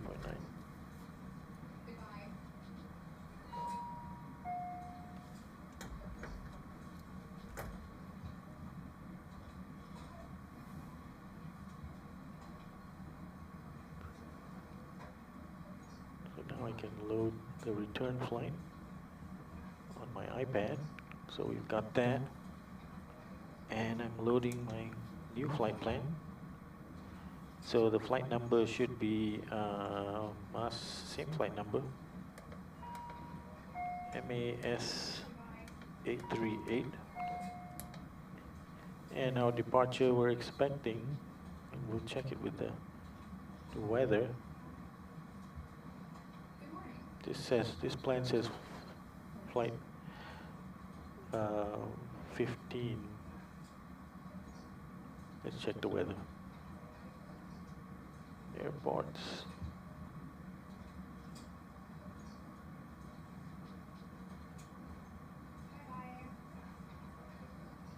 Winds 200 at 5 knots. So 200 coming from here at 5 knots. So we should take off going south. Yeah, that's good. Should be runway 15.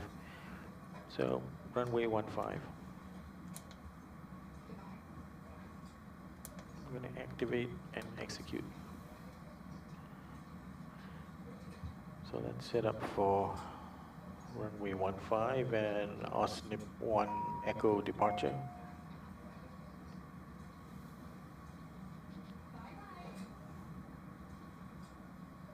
Okay, so the departure, runway 15, OSNIP 1 Echo. 1 Echo departure. Execute. Okay, and then the route.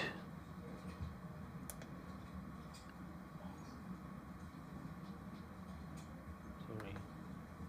The arrival. Right now, we're saying runway 3.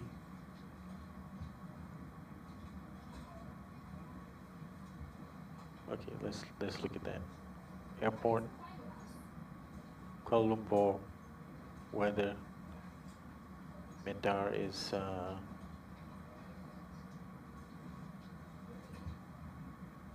variable knots. It doesn't really matter basically. So we're gonna offload this plan, which we've just done, but we're gonna load the next one, which should be to Lumpur. That's it.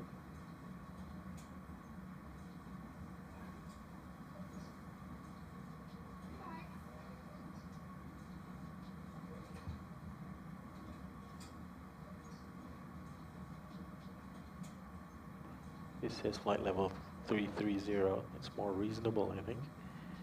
Okay, so we're at that gate. In Lumpur, we want to go back to Alpha 4. So departure.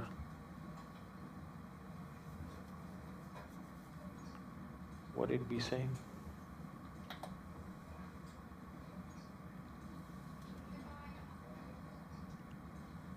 We're departing to the south, so it's like a runway 15.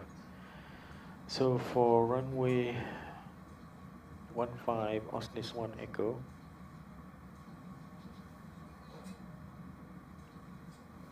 And in KL,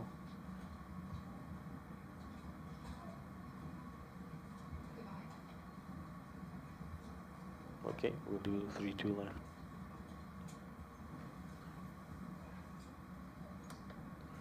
ILS 32 left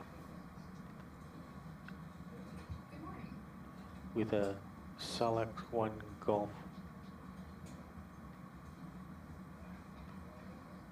So it should be a Salax.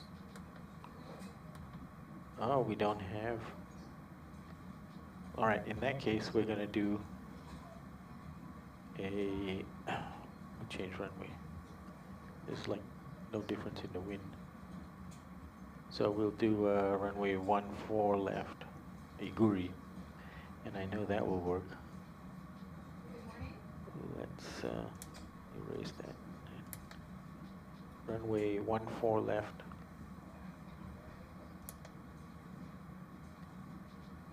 Iguri. And the approach will be a Salak 1 Golf.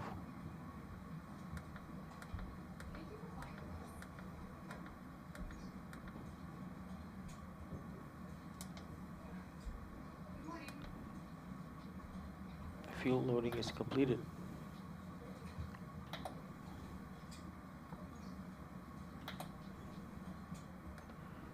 Okay, route data, load the winds, execute, go to the VNAV page,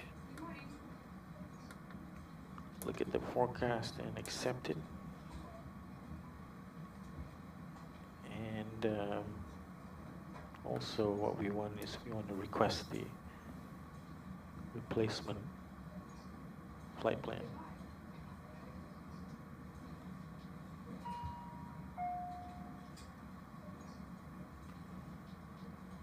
And it should be different.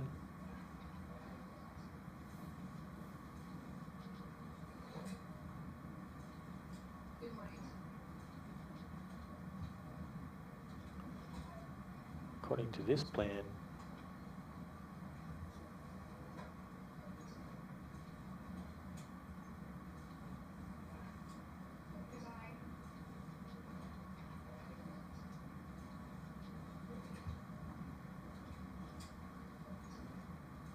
we should have 174 passengers.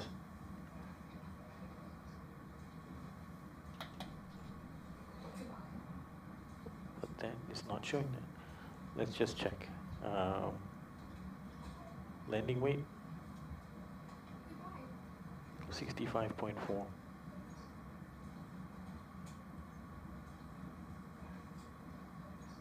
That looks pretty close to it. So it just has the passenger count incorrect. It should be 174. Well, no big deal. I have it as 174. This plan has it as 174. So it's strange that it didn't update the passenger count.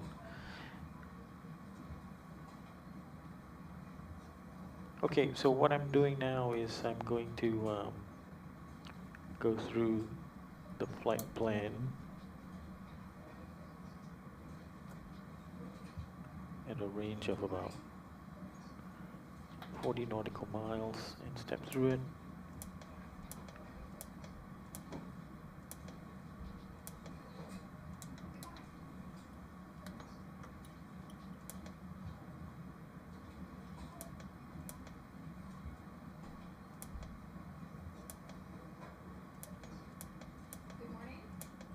Boy, it's a windy trip.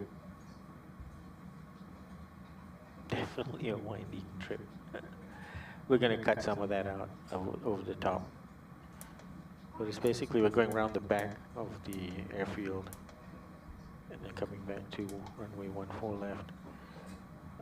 Let's go to the fixed page and we're going to put it in here.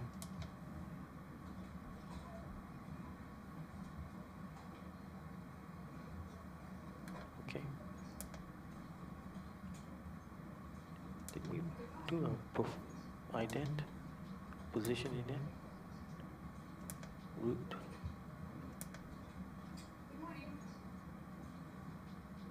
Where was the performance? Here. We need to update this. So,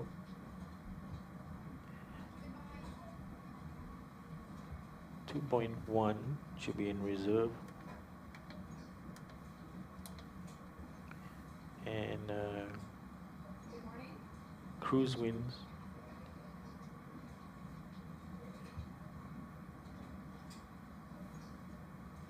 (11620).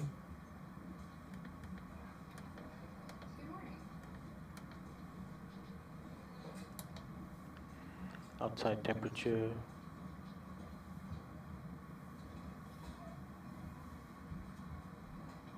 -36.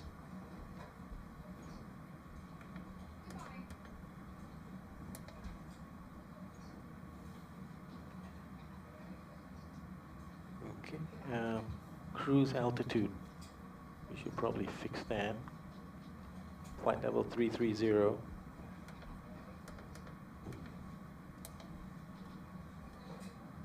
Invalid entry. How about we try 33?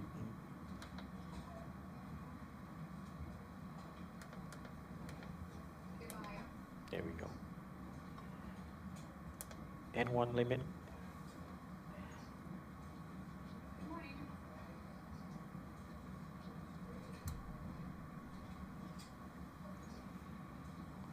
just do it directly from the calculator. So now we're going to do a takeoff dispatch from runway 15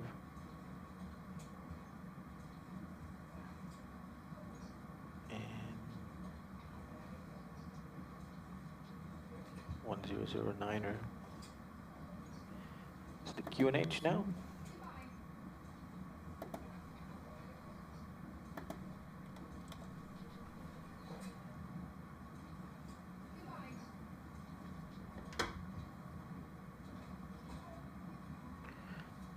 Takeoff weight 67.4 and C of G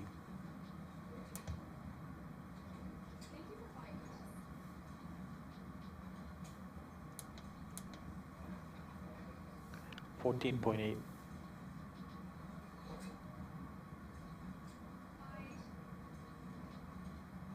Optimum.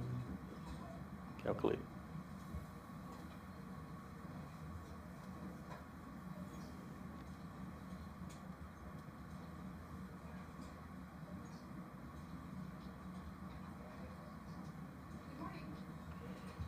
All right, so this is what they want us to do.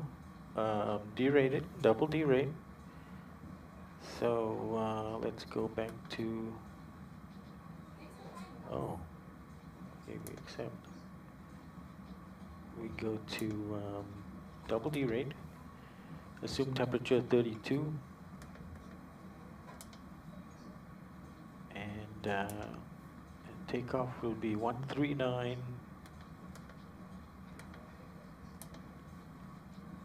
141 and 146.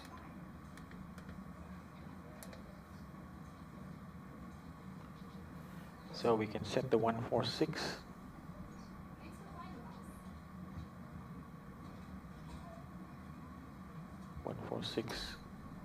On the throttle arm.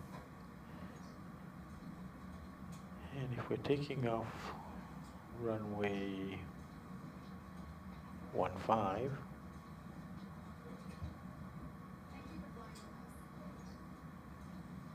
the course is 155.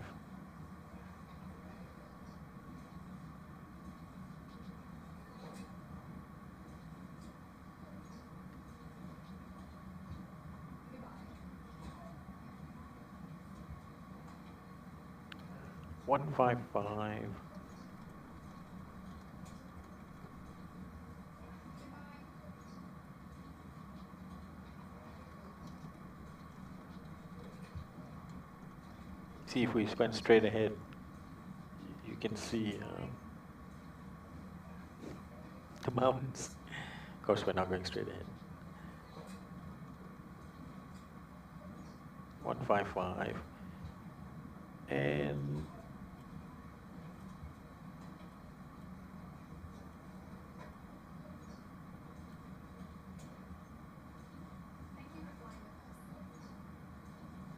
One 557. Okay, let's get the flight directors on. VNav, LNav. Let's check for this departure. I don't even have the departure page up here. Let's see it. Airport, WIEE, charts, standard instruments departures, runway 15. It's probably an RNAV departure.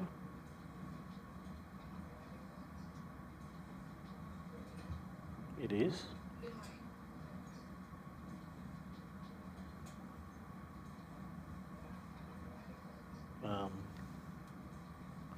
So what about the initial altitude? No one's here controlling us. Initial climb. Transition altitude is 11,000 feet.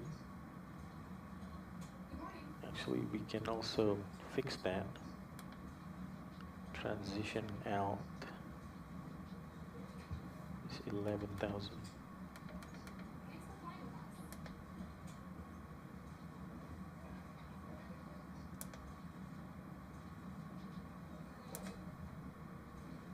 Okay. Reset the fuel. Okay, so what was the initial climb? Do we have an initial climb altitude? I'm checking the chart. Initial climb, it does say initial climb. Routing, we are on a Osnis 1 Echo. Osnis 1 Echo. It's just, it doesn't give me a minimum.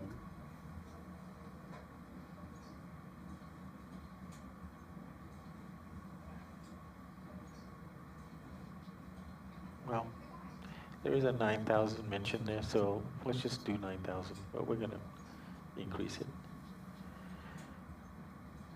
Okay. So I think we're set up for that. Let's correct this.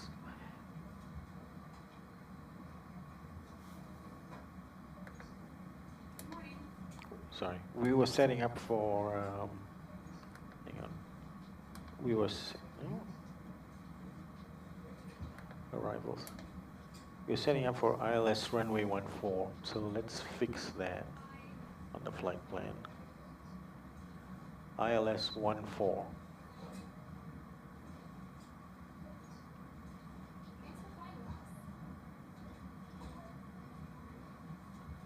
So I think it was Iguri, ILS 14 Iguri.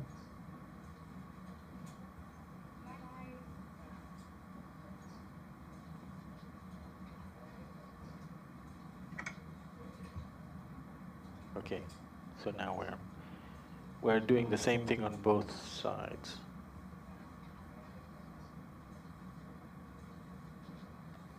Okay, so it says fuel is loaded. Let's just check the fuel quantity.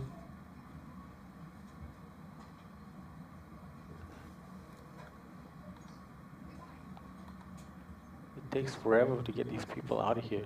Let's see if I can.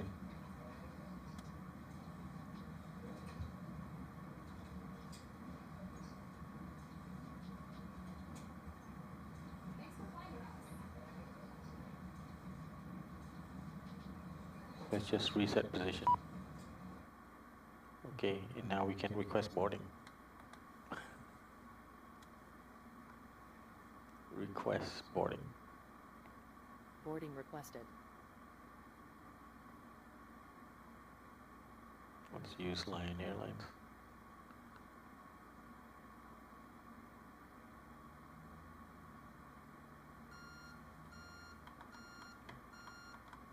Okay.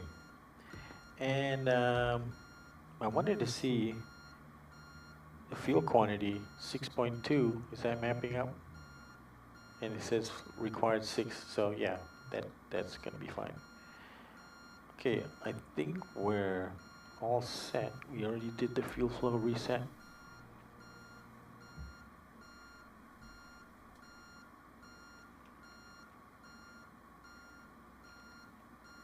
And our departure time is supposed to Do you want be, a board crew? yes we do. Crew boarding starting. Okay, so departure time, 0430. Yeah, it's in about 20 minutes. I think we're gonna be able to make this time frame.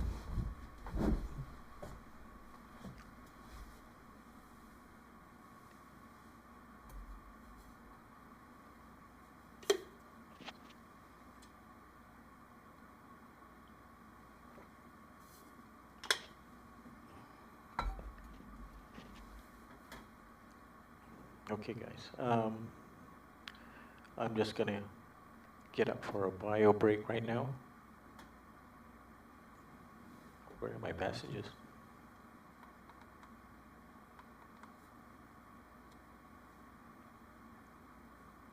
Your crew has boarded. Okay.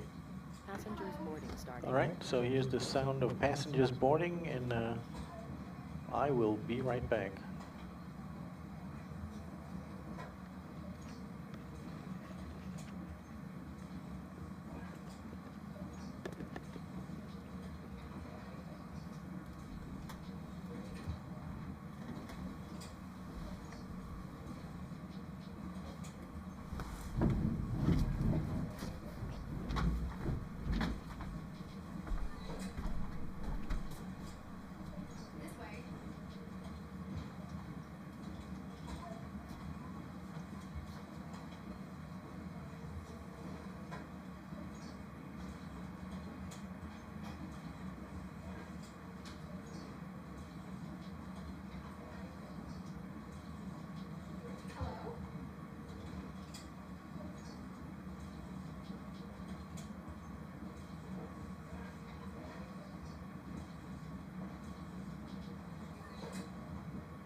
Okay, back in the cockpit. Let's get set up for going. Still boarding. So let's just prepare for the departure. We have to turn smart cards back on. Flight deck doors closed and locked. Fuel has been checked. Passenger signs.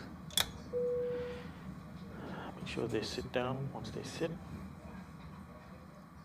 Okay, here we go. Yay.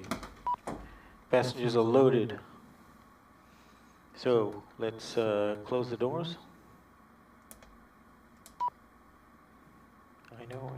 Hang on. Closing the doors.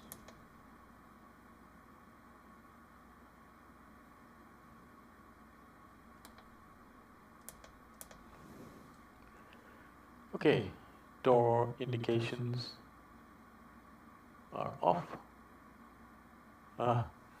Shouldn't have had the probes on. Probe heats. Open it and burn them out.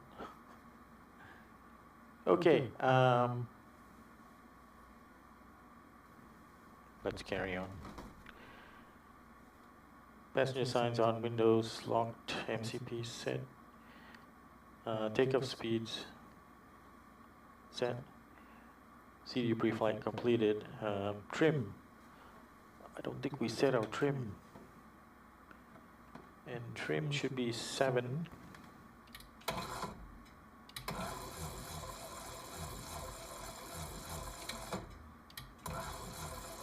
It's interesting, I'm not used to doing round trips. So it's kind of some things get checked again, some things don't. Okay, that's good. Okay, set. And what else? Anti-collision lights should be on. Actually, all the lights should be on. And as well as the anti-collision. Okay, before start checklist complete. But let's go ahead and get the APU started up. And we've closed the doors. Let's retract the jetway.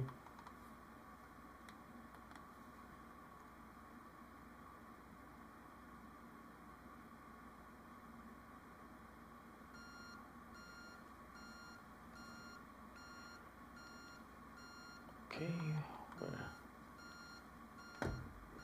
jetway is clear.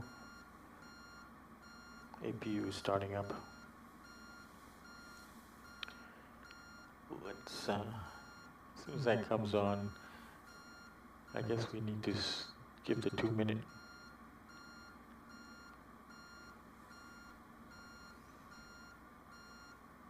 Okay, pulling up a diagram of the airport. We need to go backtrack basically. Okay, so we're going to push back facing north so that we backtrack on runway 15 as little as possible.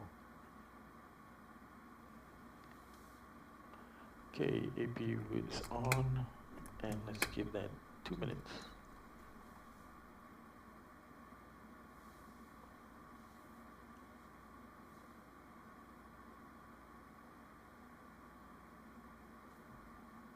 Minangkabau traffic, Malaysian 838 out of stand 5. We'll be pushing back in 2 minutes facing north. Minangkabau traffic.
Okay,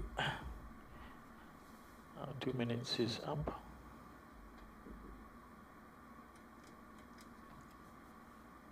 Let's fire up the AP, let's get it on the APU bleed on, sorry. Okay, dual bleeds on.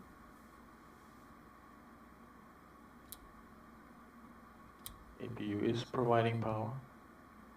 So we can, let's turn the backs off and disconnect ground power.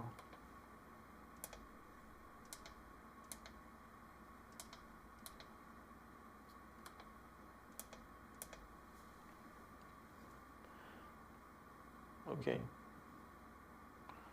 So let's just do a quick peek outside. Yeah, I think we're all clear. Let's call it for the pushback. pushing back to the north.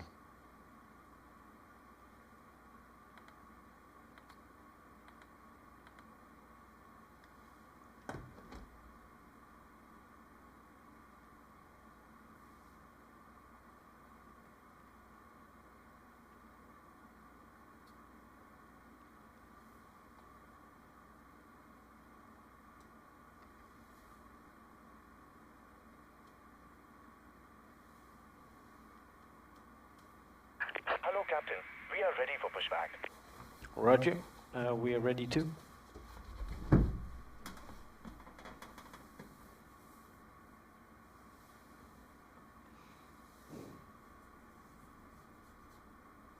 Departure checks completed. Bypass pin inserted.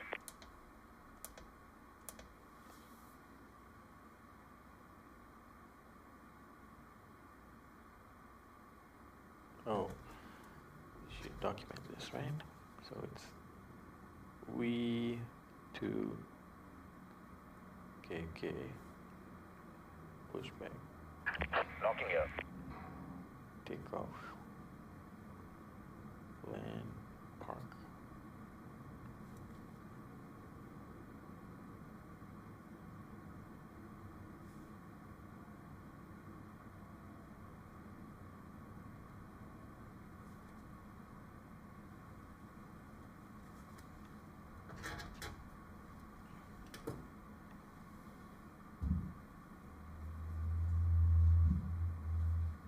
Okay, we are gonna nose left. Release parking brakes, please. Roger. Parking Commencing brakes push. released. All engines clear. Start at 4:21. Well, we beat our scheduled time. Okay, all pumps on, starting engine number 2.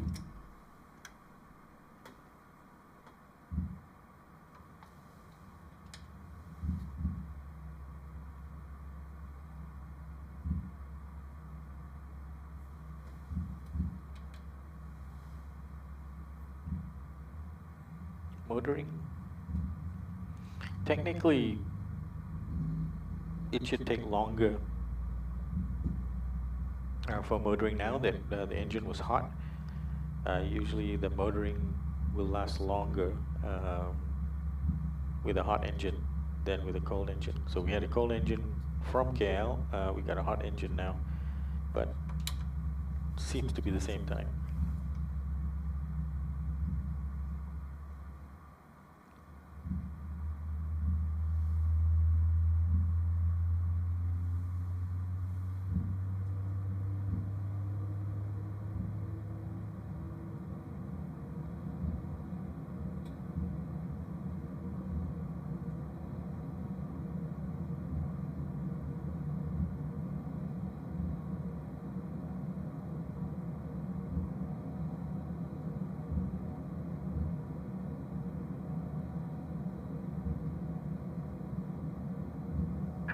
Please set parking brakes.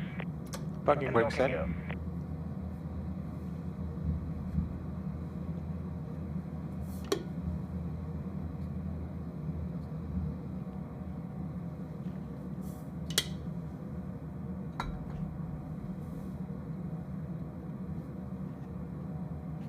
Okay, folks.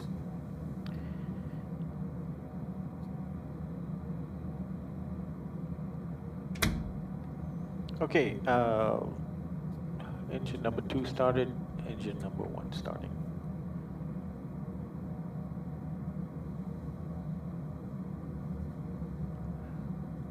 Okay, cruise out was set. Tow truck disconnected. Correct. Bypass pin removed. Left is clear. Right is clear.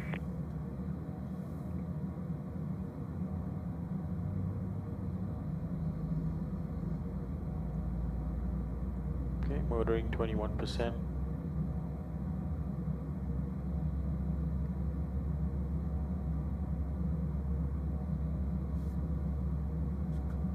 Okay, N2 rising. Fuel flow on.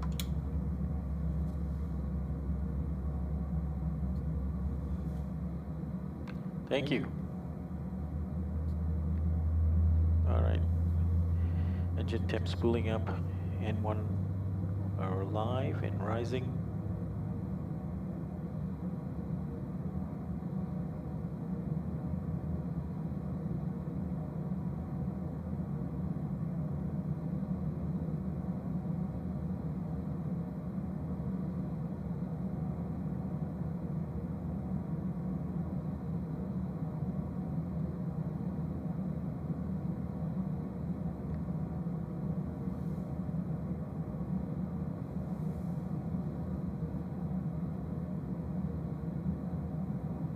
N2 52%. Oil quantity is 17, which is lower than it was when we departed, because this is continuing. Okay, 63%. 2 good engine starts. Let's get them on the bus. Engines on the bus.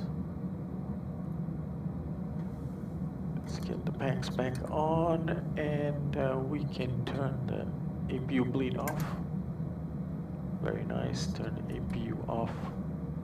Oh, the yaw damper is on. Crossfeed check. Bright. Dim. Bright. Off. Okay. Let's get the taxi line on. Engine start switches to continuous. Probe heat on. And electrics are on. Engine start switches to continuous.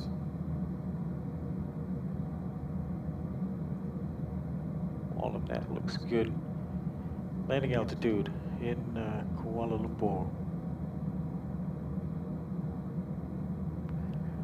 We're expecting runway 14.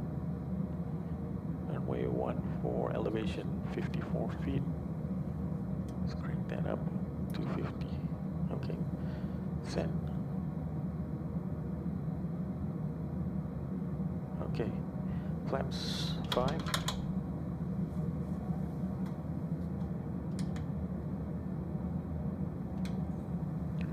Let's check the controls. Right, center, left, forward, center, back, and rudders, left, centered, right. Stabilizer 7 required, 7 set. Let's get the engines back on this side, and we'll minimize them, do a fuel flow reset. So use should be 0. Or maybe just a little bit for the taxi. Okay. Okay, we've got our transponder code. Oh, we were on TARA. Doesn't matter, we can still stay on that. And nobody's here, we can just set up with the weather. No, let's do terrain on this side, and we'll do weather on the other side. Okay, and we will probably need the stroke to be on shortly anyway, so let's turn it on. We'll just leave the lights for doing later. Okay. So let's go back to our departure airfield.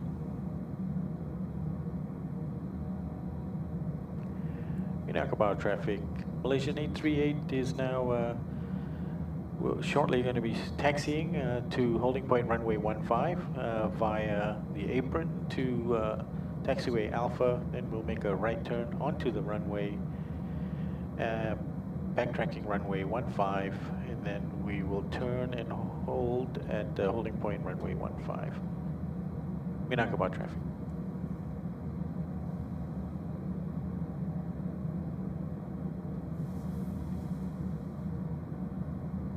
Okay, folks, we're ready, and I'm just gonna take a look outside.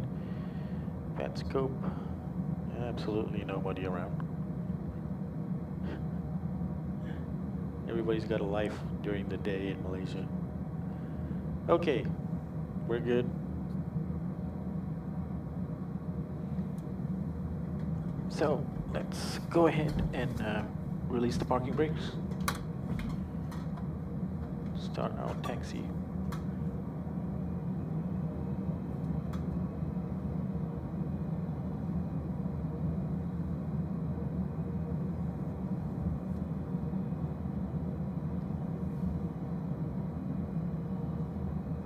So as I mentioned, the cargo area at Minangkabau is straight into the right there at the end of the buildings. I've done 1 or 2 cargo ops out of there with the Raya Express, Raya Airways. And the only cargo carrier with flying a Max 8. I'm joking, of course. I think they have a 737-400.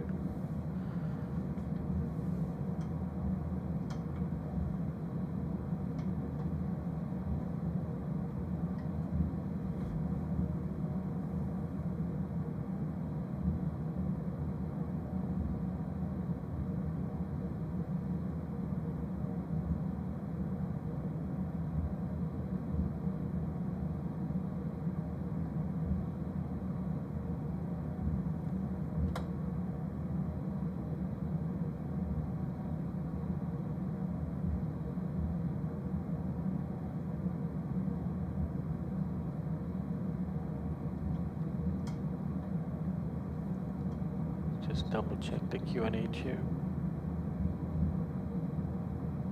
1008.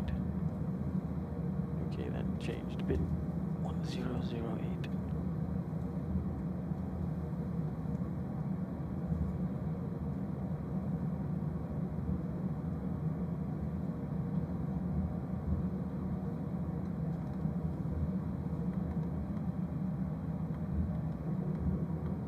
Okay, looks clear.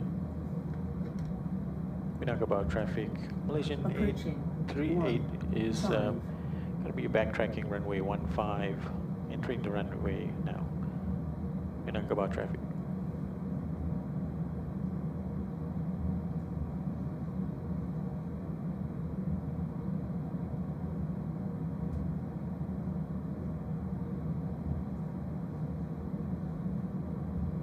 On runway 33.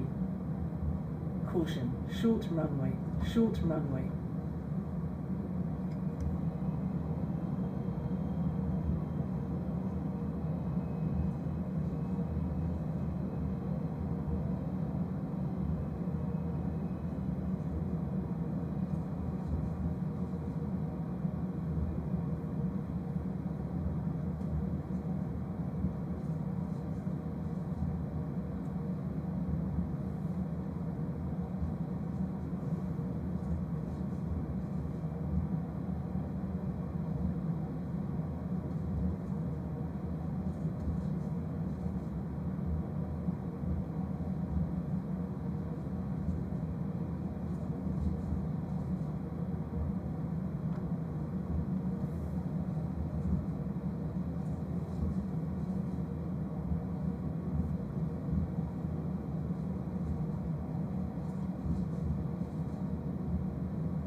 I think there's actually another point at the end there.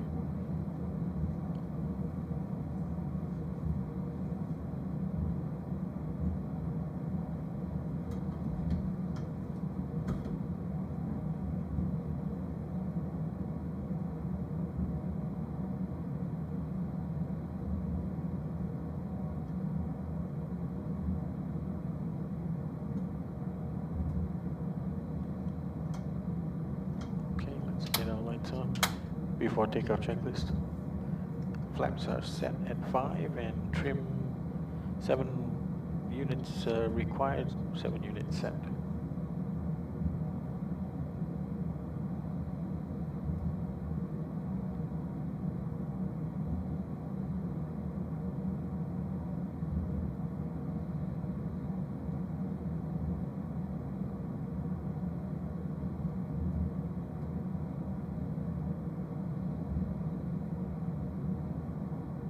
On runway 15.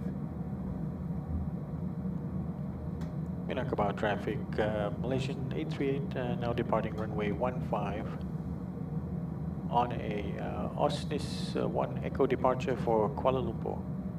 Minangkabau traffic. Okay, let's forward on the controls. Set power 40%. Stable. Toga.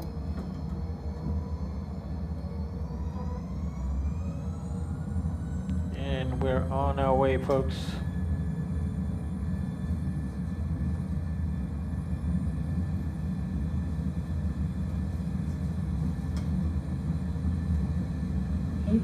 Release forward pressure.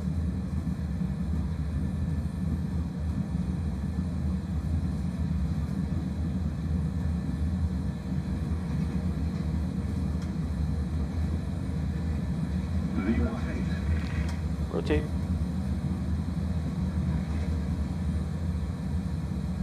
Positive rate, gear up.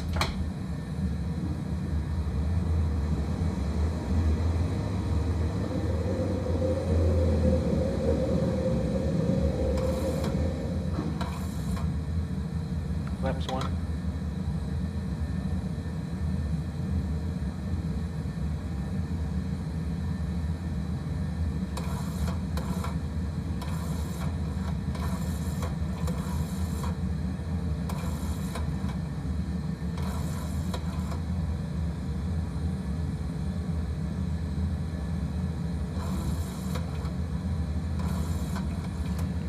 Okay, climb mode.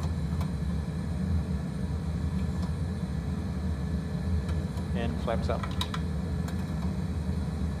Minangkabau traffic. Malaysian 838 is airborne, passing 2,500 for 9,000. Minangkabau traffic. Okay. Flaps up.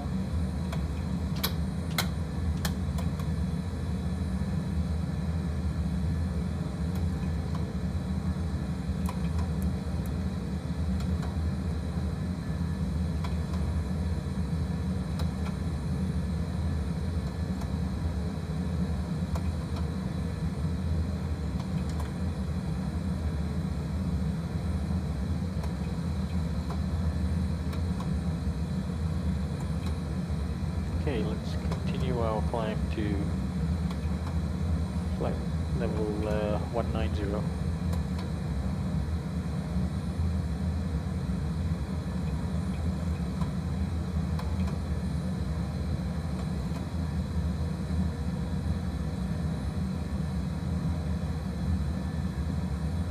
So we're gonna wrap around, gain some altitude, and then cross over the mountains and the airfield too.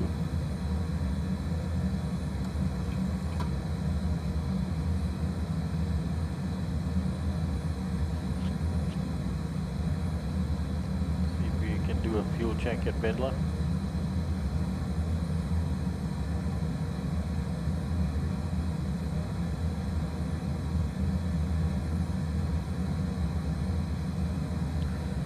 We can.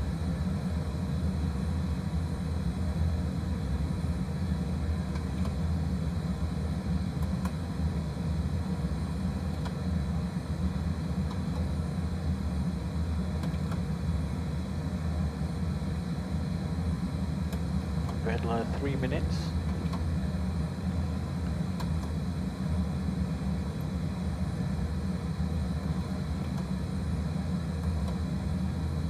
And 5.7.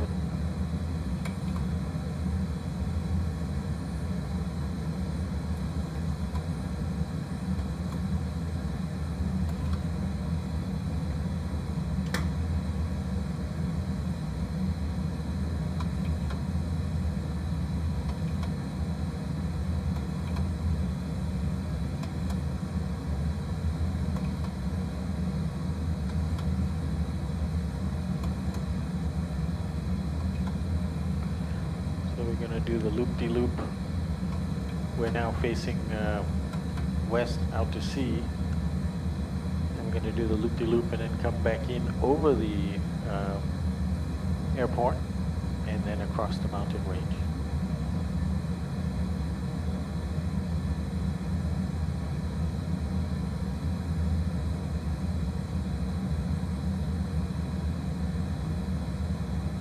There is a 230 knot speed restriction at this turn and the next one.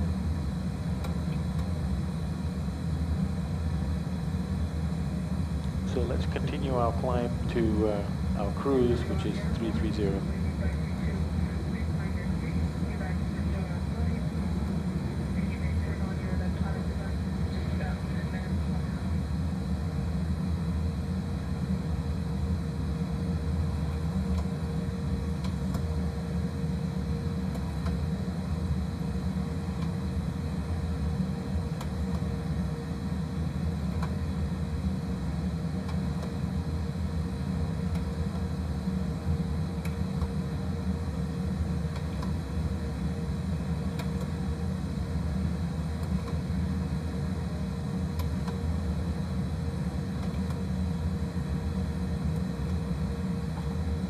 On the barrows.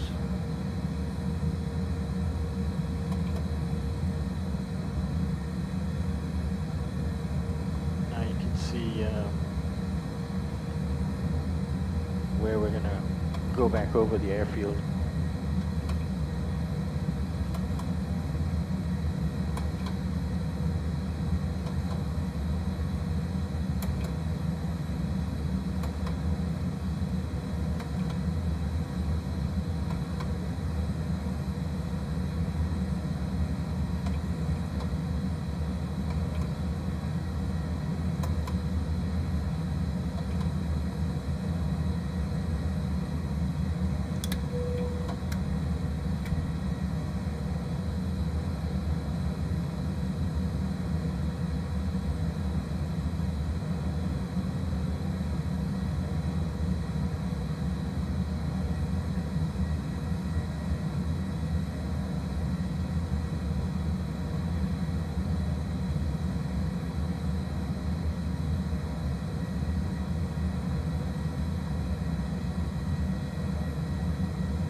Coast looking out the right window.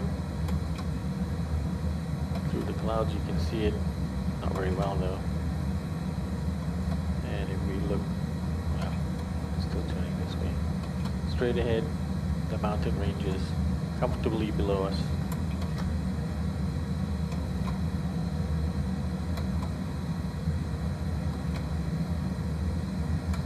Minangkabau traffic, Malaysian 838. Passing overhead the airfield and climbing through flight level 180 for 330, our final cruise. And this is our final call, Malaysian 838 Minangkabau traffic.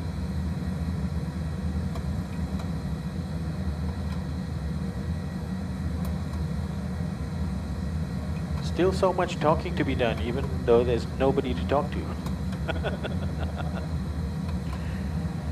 You gotta keep it all, you know, brushed up, ready to talk to somebody if it happens. All right, we are off. So probably worthwhile now just to check at Lumpur what conditions are like there. Weather still no ATIS. If we look at the METAR. 1008, very close to what we have now. 1008 now. Wind's variable at 3 knots, so I think we're just going to do what we had set out to do, which is actually, what did we set out to do? Runway 14 left. Okay, no worries. Well, we're going to do a shortcut. You can see this one. Okay, if you see the green part of the plan, the arrival procedure from the bottom right corner, that green goes in that huge big arc and down again. But what we're going to do is we're going to cut from Nukba to Iguri. So we want to be as low as possible at Nukba. Now there are mountains in between those 2 points, but it looks like they're around 3,000 feet. And our arrivals, what are we planning to be at Iguri? At Iguri, the flight level 130 and above. And what are we planning to be at Nukka? Legs 170, maybe low. Okay, so we could just target to be less. Say maybe 1. Actually, that should be fine. We just plan to cut across. And then we still got a long way to go before we land. So that's what that's the shortcut we're gonna take.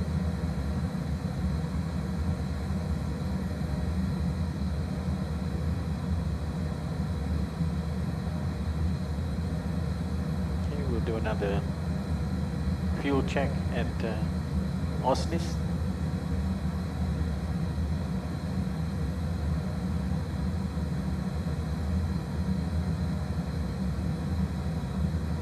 Start dialing it in. Okay, ILS for 14 left is 108.5.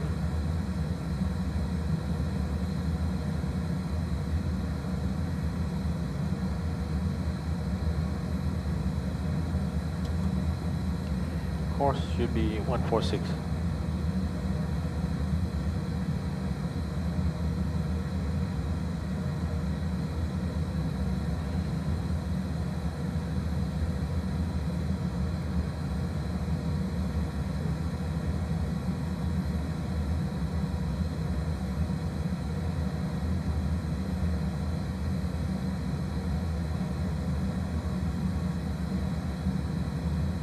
Very smooth in the air right now.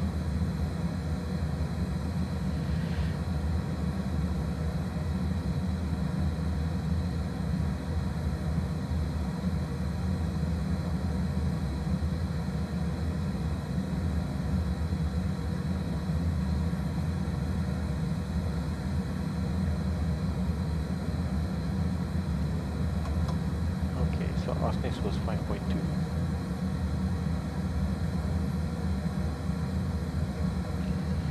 5.2, and timing wise we got there at 4:47. Sorry, yeah, 4:47, and now it's 4:48, so 1 minute before that, so it'll be maybe 12.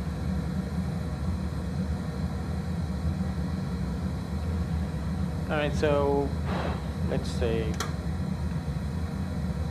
call it 300 kilos above the plan for the landing. Okay, so landing is 65.4. Let's just double check that with this plan. Yep, 65.4 plus 0.3, which will be 65.7.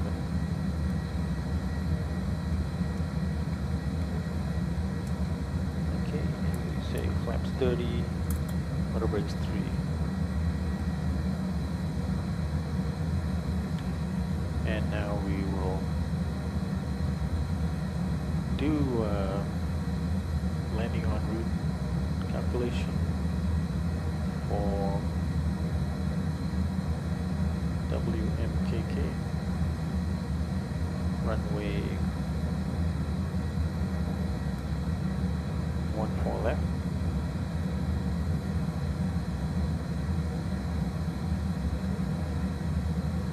Ignore gradient.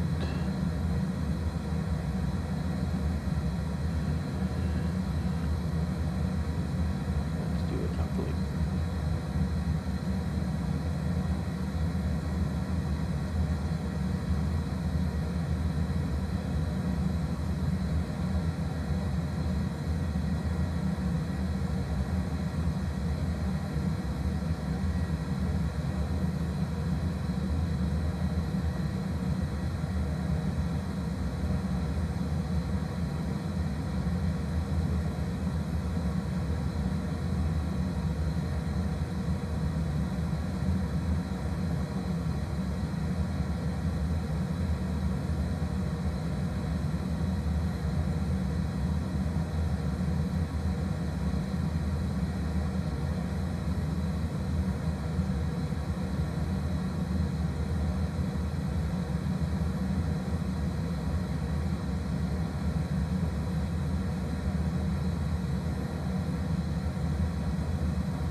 Okay, so we got this calculation back.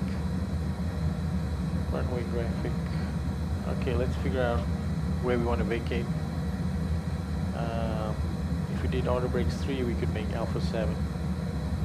So let's take a look.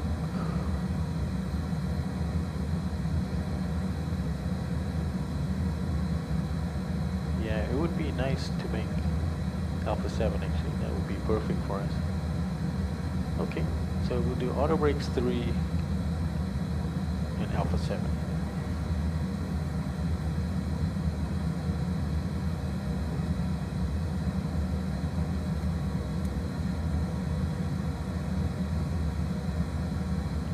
Vacate to right Alpha 7. And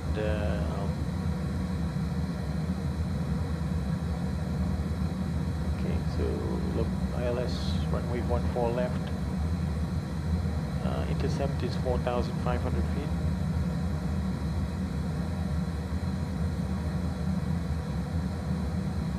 Missed approach is 5,500 feet. And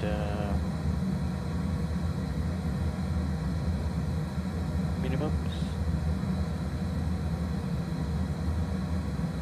Minimums 300 feet. Set.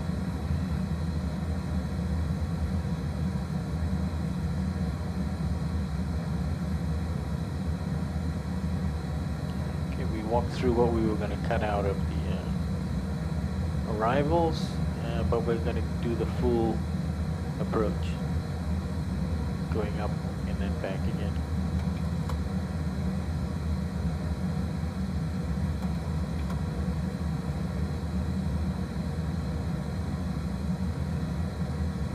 Not that far. Okay. I wish I could have chosen something closer. Maybe going clockwise around instead of going counterclockwise, but it is what it is. Okay, folks, I think we're set for our arrival.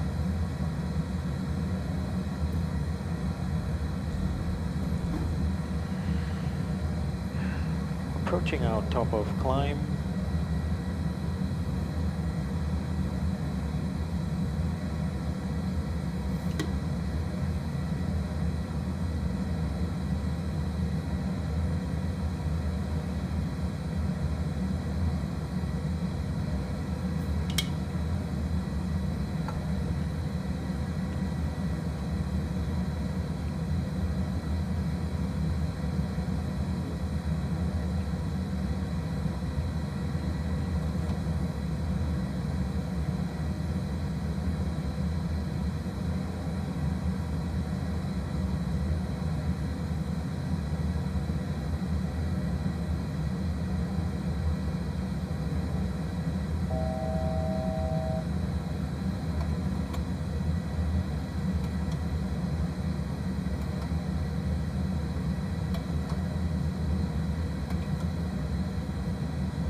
watch as we get to our cruise altitude in 500 feet. You'll see the throttles pulling back, and you can see the fuel flow also coming back down. Ladies and gentlemen, the flight attendants will shortly be making their way through the cabin to offer various beverages of your choice. There will also be a selection of goods available for purchase, and we can accept most credit cards, checks and cash. If there's anything we can do to make your trip more enjoyable, please don't hesitate to ask. Now I'd like you to sit back, relax and enjoy the flight. GG 4.8.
A little bit of traffic in Kuala Lumpur, but no ATC.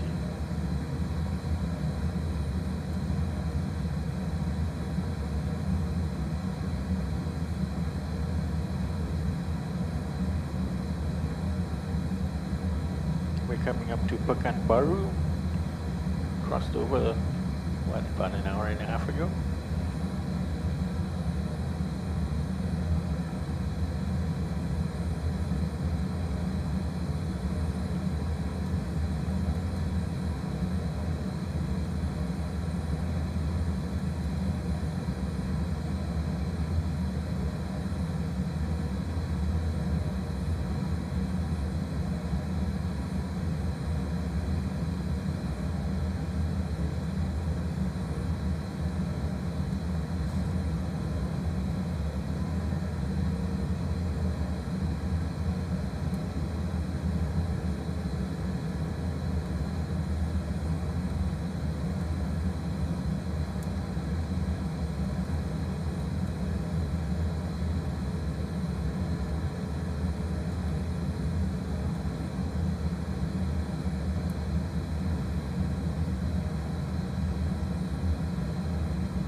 Passenger count, strange.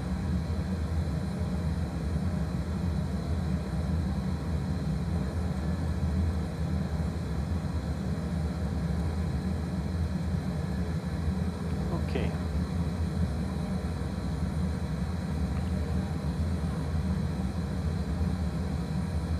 Pekanbaru 4.7. So we calculated for the landing 300 kilos over, but we're only 200 kilos over right now.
clear anchors. Here we go.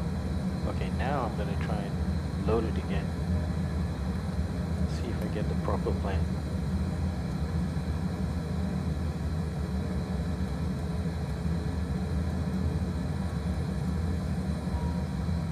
Yes. Now we're getting the 174 passengers. So it's that little field that you got to clear the A cars. How the heck did I get there? So I went to menu, SIM options, A cars. No. Menu, SIM options, SIM.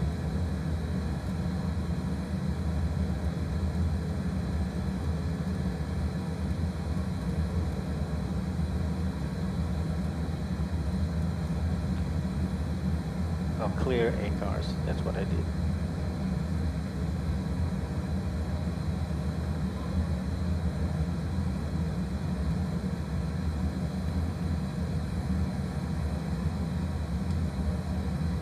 Okay, that's our top of descent coming up.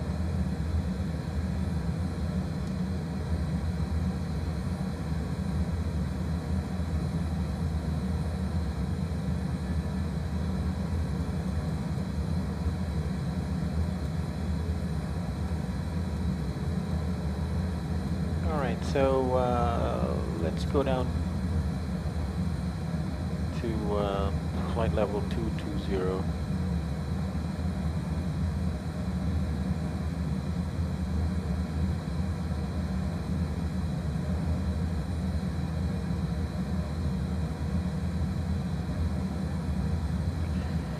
And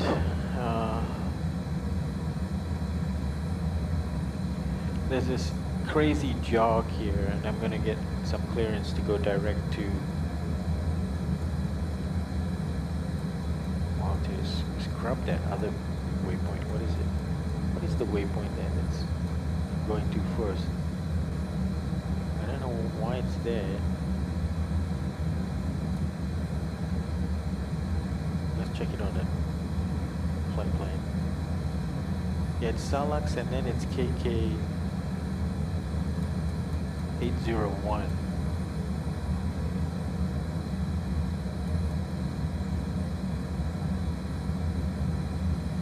So I'm going to go direct to KK 803 and avoid that silliness.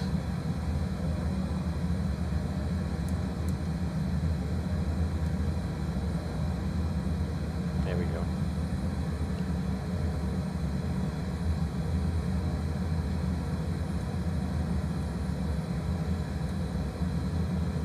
So if I step through it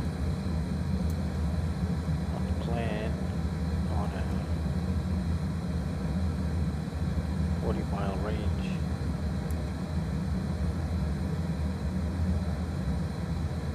goes to 803 and then vector. Okay.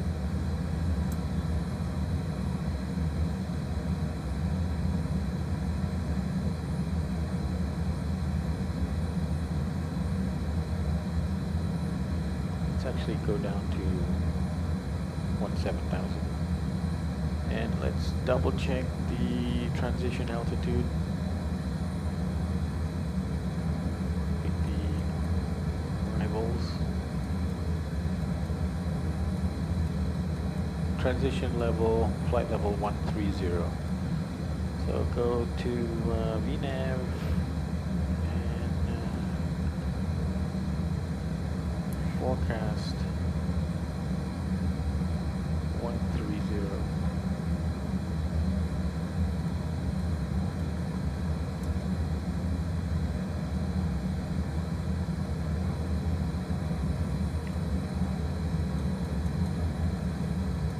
We got the progress page on that FMC, so we can go to the legs page here. It's good being on the leg page because you have a verification, double verification of restrictions for your waypoints, as well as you can see it up here on the VSD. So while overall progress is on the FO side.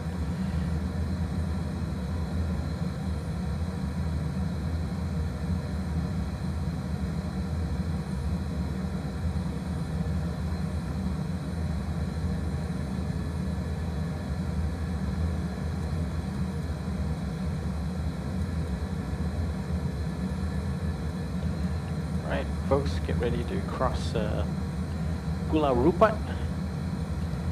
And you know, when I was living in Malaysia, I know that if you went to the lighthouse at Tanjung Tuan, so the lighthouse is actually right here on this tip here, and you could actually on a clear day you could actually see Pulau Rupat, which is, I don't know, maybe 15 miles, 20 miles away,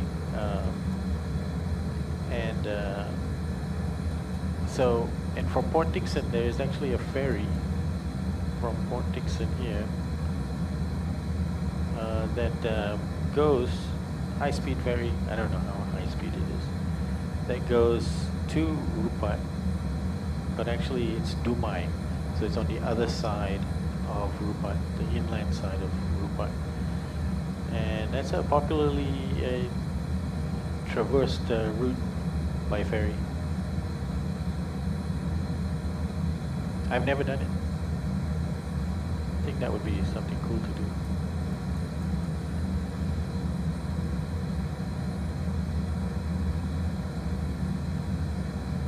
Okay, top of descent coming up, and we'll just do another verification of QNH. In Kuala Lumpur is 1008. Okay, we have that. And wind's variable at 3 knots again. Our plan is good. I mean, we could have landed from the south if we had found any arrivals, but the easiest thing for me to do was to burn a little bit of fuel. Oh, look, there's actually somebody ahead of us. Okay, let's take a look on VATScope. Oh, and he's coming this way. And he is about 10,000 feet below us. He's a Giant. I don't know. Sure what airline that is, but they're going to Jakarta from KL. Jakarta is a scenery I want to get. That's a nice one. About 2 hours. Okay, we're at our top of descent, and Giant is now climbing. We're descending.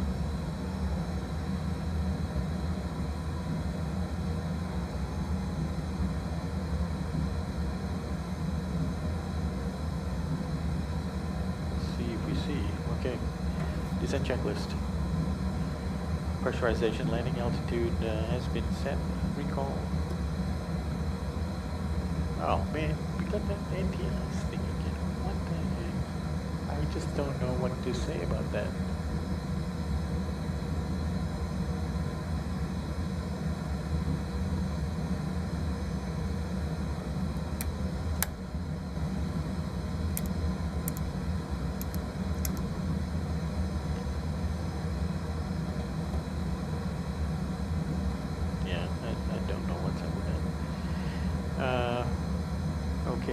Descent checklist.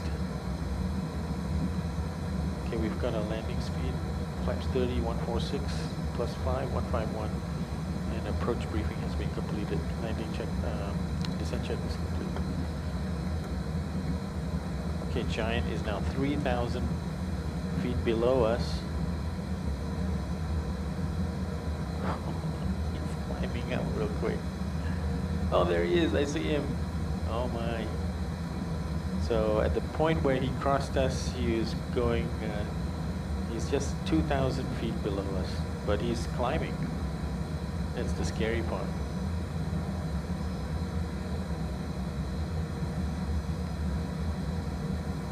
Okay, folks, just let's get everybody back in their seats.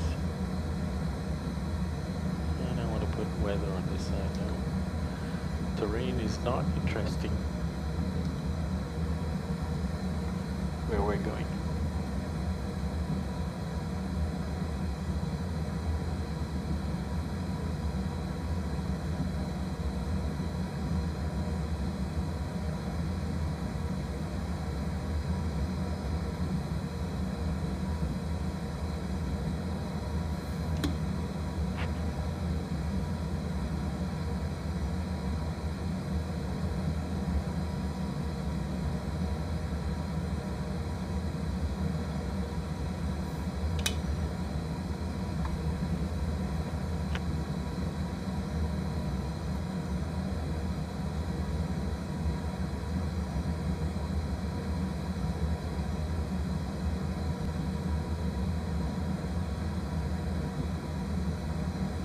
So my local time, it's quarter after 12 midnight,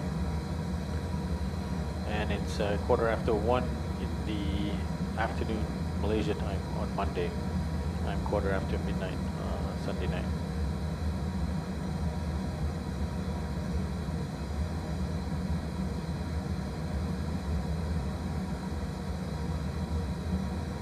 Let's see if I can do a better landing this time.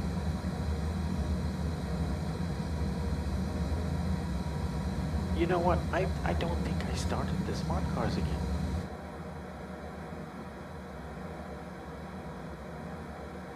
Yeah, silly me.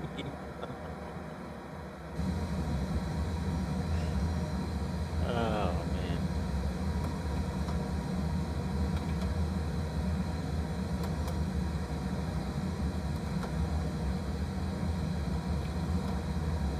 Oh well, I'm not bothered to worry about it.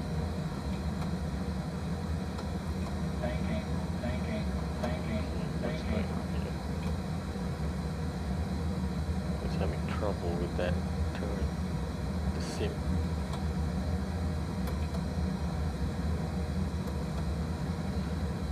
Okay, Salak 4.4.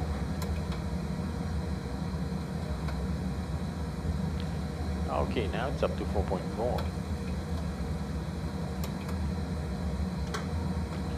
So let's call it 0.4. So 0.4 will be 65.8.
And with that shortcut we're going to do, where we're going to cut out that green arc, we might save some further fuel. Maybe need to recalculate.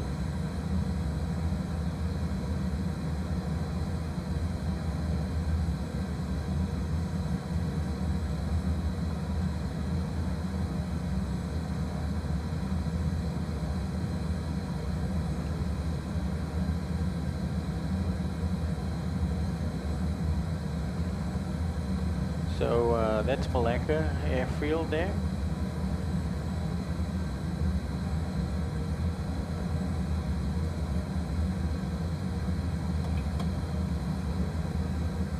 And if you look out our left window, you could almost see Port Dickson coming up to the coastline. So we're really slicing almost in between Melaka and Port Dickson, south of Cape Shadow Lighthouse. But too many clouds. One day I'll fly this with no clouds so I can have a nice look.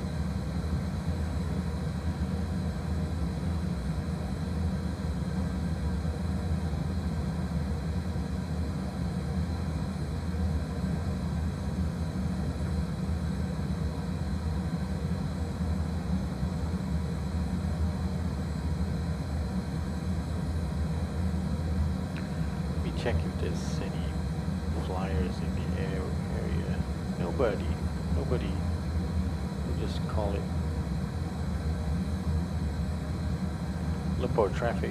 Malaysian 838 currently descending through flight level 200 for 170, and we are on the standby. We are on the Salax 1 Golf arrival, expecting ILS runway 14 left with an Iguri transition. In view of there being very little traffic, we're going to cut direct from on the arrivals. We're going to go direct from Nukpa to Iguri, so we'll cut out the DME arc, Lumpur traffic. All right, let's do that. So let's go direct from Nukpa to Iguri. Nukka.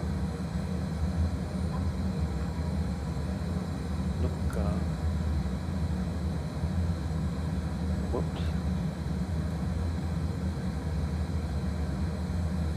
Sorry, we need to do this. Cancel. We need to do pull Iguri up to right before Nukka. So to here. There we go. And you can see the effect of it when I execute.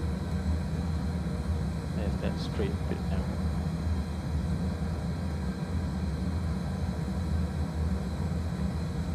So we can now dial this down to 130, which is what we want to be at Iguri.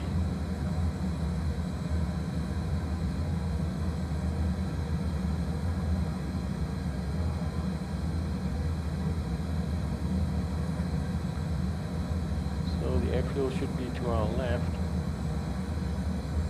Too many clouds to see it.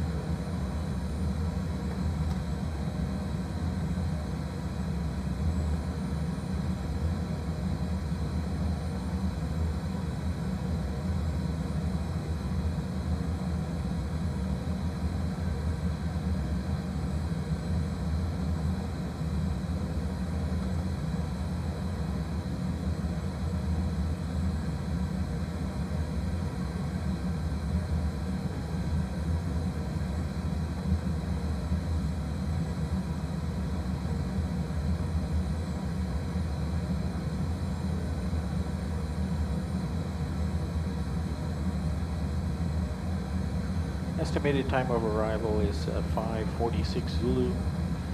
It's now 5:20, so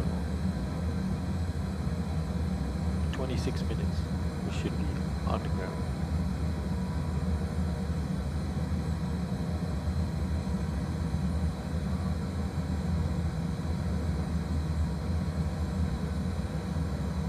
So that whole green part of the route, the arrivals, the arcing part, is I've cut that out. So we're going direct from Nukka to Iguri.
further to 7,000,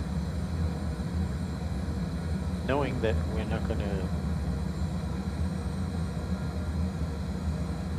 challenge any of the restrictions. Looks like these arrival procedures are screwing up the calculations. I mean, I just see that my sim is not been very good about how to take care of these procedures. But anyway, okay, so we're down to 7,000. Ultimately, we want to be down to 4,500. And we're now cutting across these mountains, which are no more than 3,000 feet.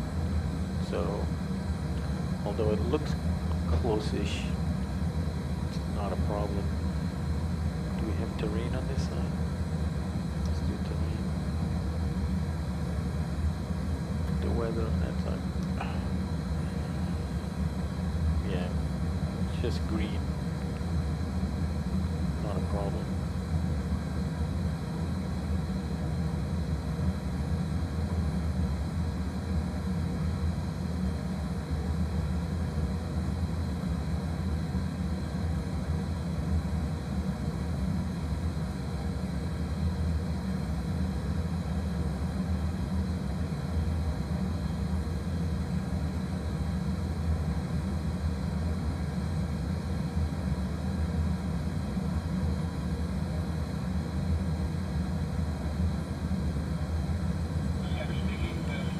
Hi guys, we are on the way back now from our round trip from Kuala Lumpur to Minangkabau on Sumatra. And this is our return sector, and we're coming up to Kuala Lumpur, and we're going to be landing to the south. It's been a pretty good flight. We're passing through 1,600 feet. The journey so far has taken us 48 minutes, a little time of about an hour to fly one way. But we've done the return sector, watched the video.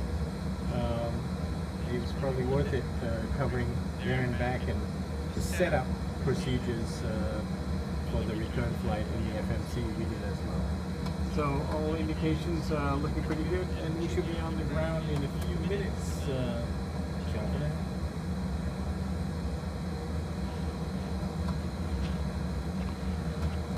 got to do the obligatory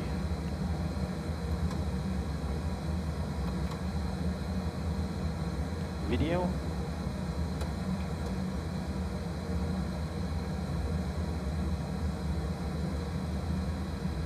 Okay, let's zoom in here.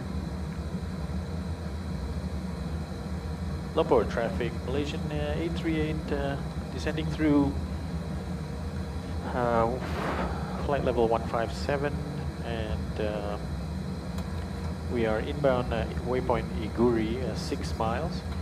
Estimated time of landing, runway 14 left is 0543 Zulu.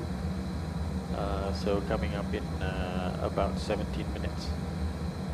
Lumpur traffic.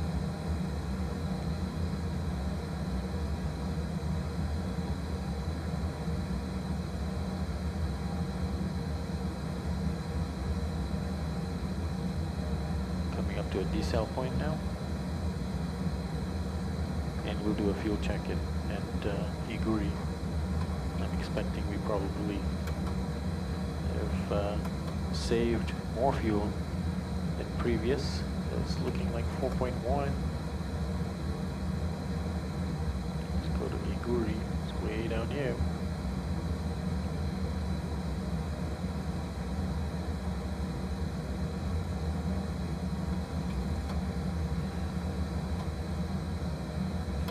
Yeah, Iguri 4.1. So about 400. 3.7 to 4.1, so 465.8. I think that's what we did. 65.8. Yeah, that's still to plan.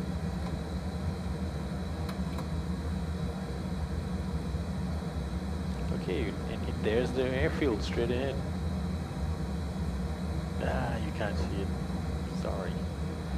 It's a great view from here. I mean, I gotta say, it's wonderful.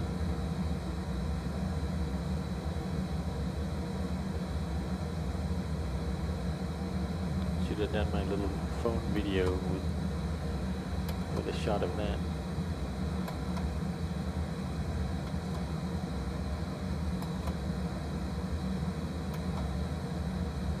Ladies and gentlemen, at this time we ask that you store any electronic devices until you are safely parked at the gate. The use of such devices could interfere with the electronic landing equipment on board the aircraft. In final preparation for landing, please ensure your seatbelts are securely fastened, your seatbelts are in the upright position, and your tray tables Yep, are stowed. nobody else in the air Underneath the seat in front of you or placed in for the us to overhead worry locker. about.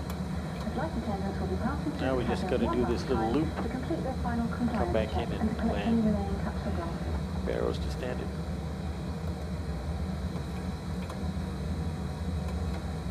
Checking the QNH again.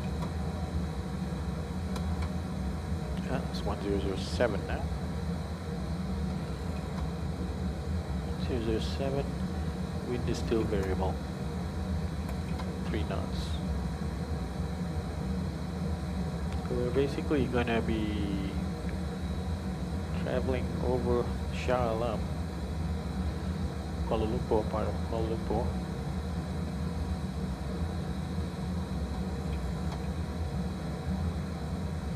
Actually turning very close to where the runway is. Subang Airport is the other major airport in Kuala Lumpur. Kilo 896. Kilo 896. We're scheduled to be at or above 6,000 feet.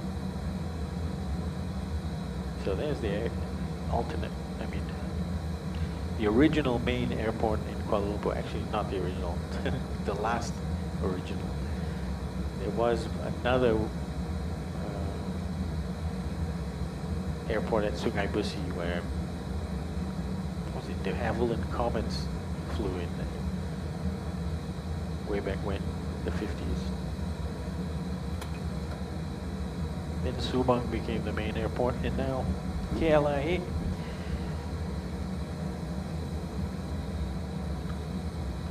Alright, I'm going to dial this down to our intercept, which is 4,500. But we're going to abide by any restrictions on the way in. We should be going down to 210 knots coming up, and that's requiring flaps 1. So flaps 1, speed check, flaps 1. That should cover us for the 210 knots.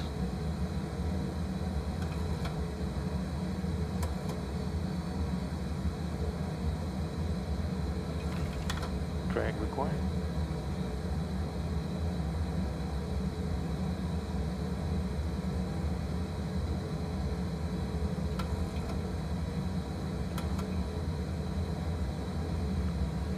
Then we're going to need 185 knots at Rulpa.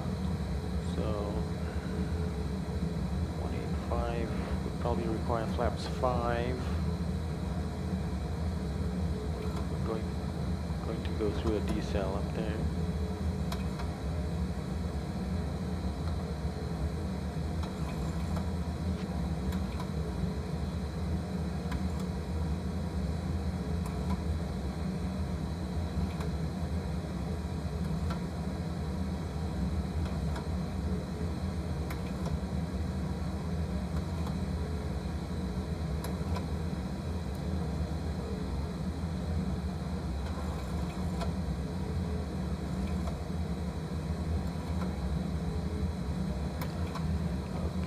Try to do flaps 5, speed check, flaps 5.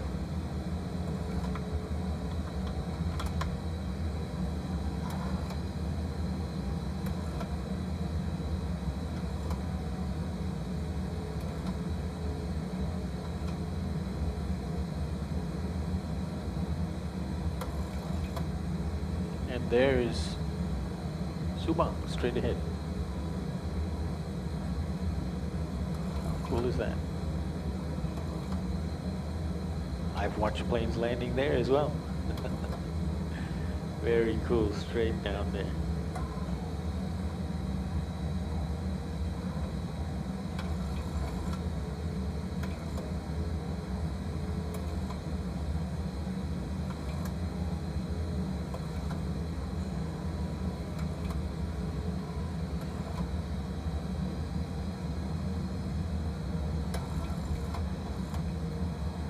Okay, we're 20 miles out.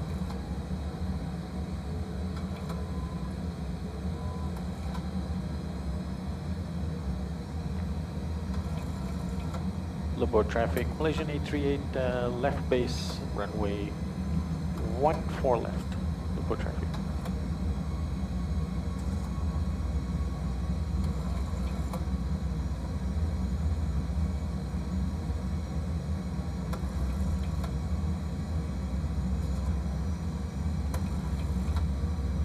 What do we have? 2 different frequencies here.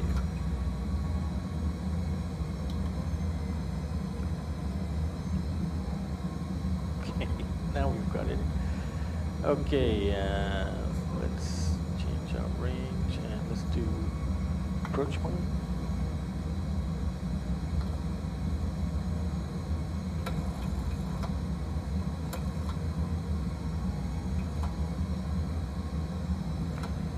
Warlock and glide slope armed.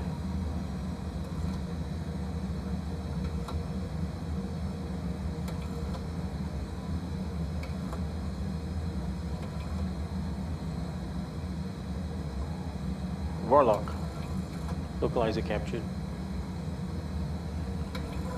Lumbo traffic, Malaysian 838, 20 miles final, established ILS 14 left, Lumbo traffic.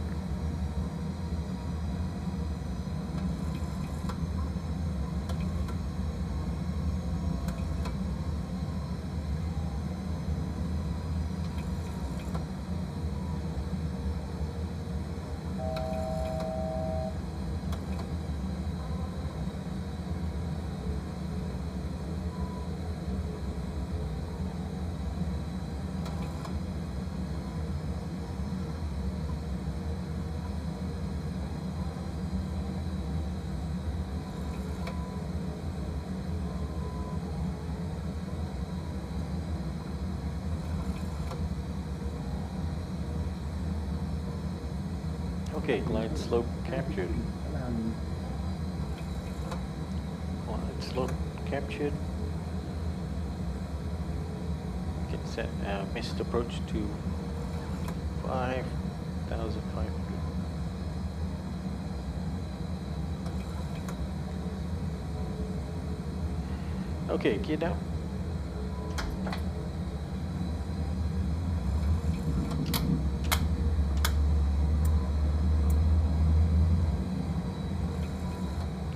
Flaps 15, speed check, 200 knots, flaps 15.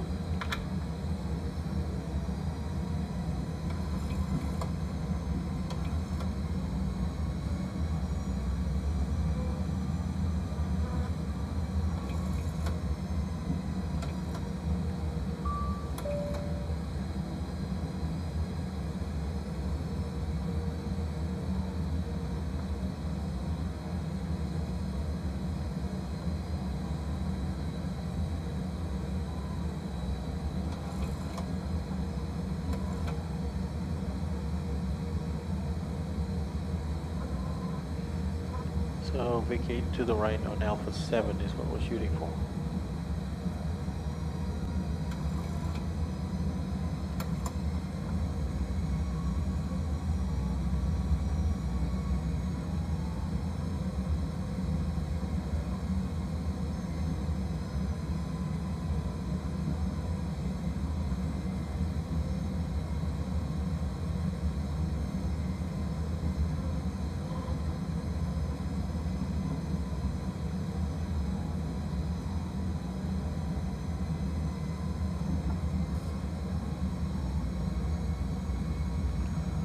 Lumpur traffic, Malaysian 838, 10 miles final, runway 14 left, Lumpur traffic.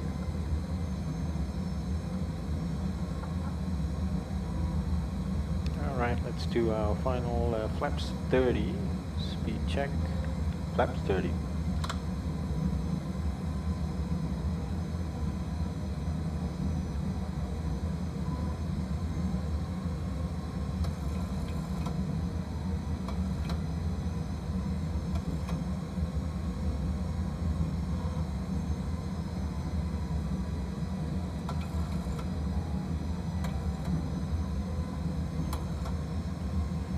Runway inside. 2500. Let's do our landing checklist. Engine start switches to continuous, speed brakes armed, landing gear down, and flaps set and green. Landing checklist completed.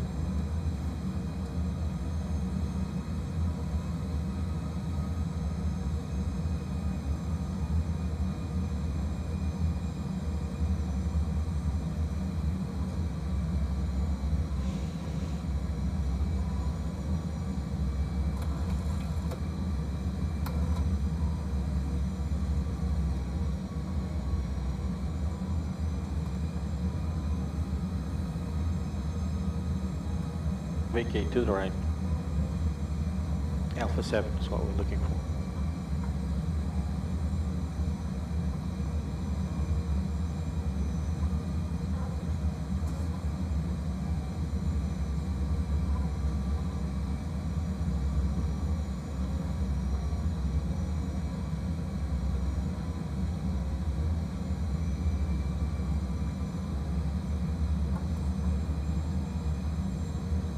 Three runways now.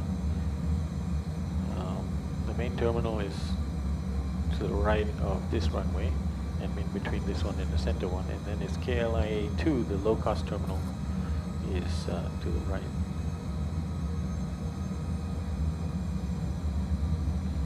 Okay, I'm going to zoom in on this to make it easier once we land.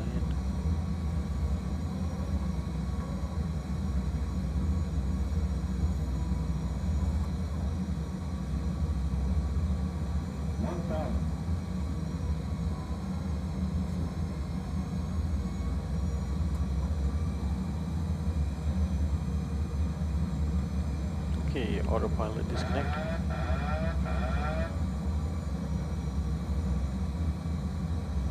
Approaching 4 left.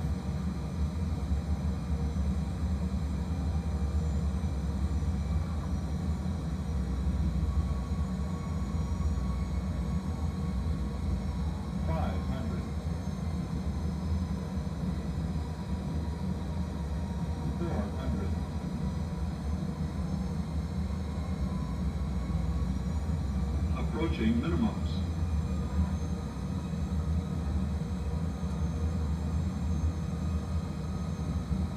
Minimums 200.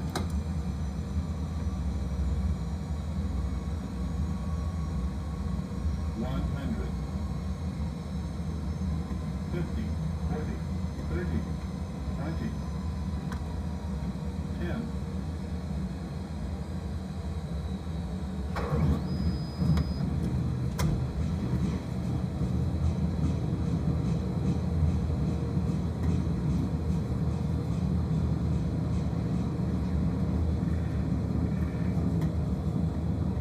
This is Alpha 6.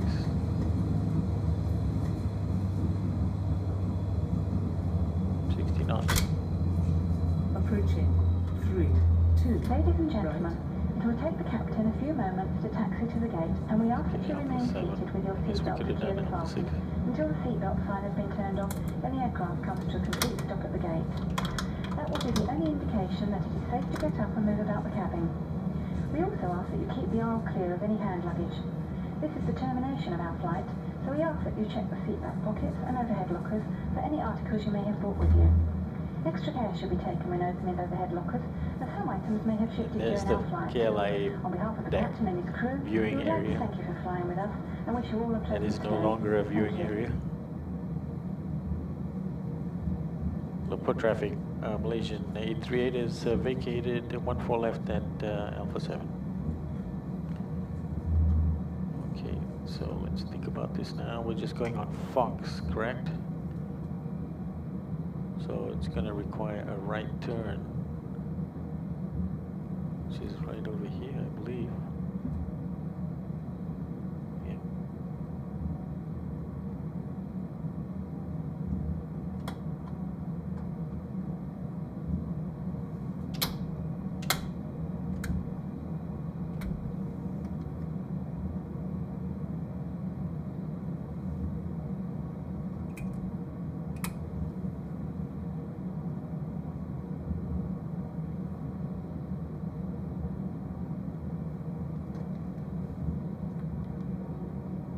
clear.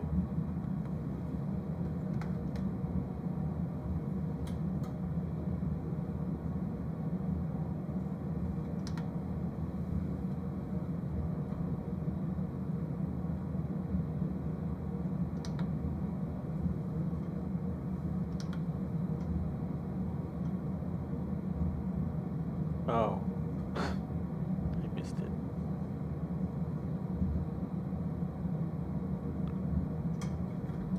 Okay, what are we doing?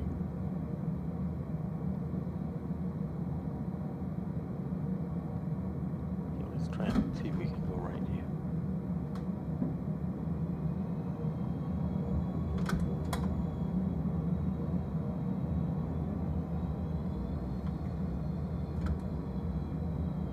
Yeah, we can do it. Okay, that's more like it. All right, let's carry on golf then. Let's just find our parking spot. Should be Alpha 4.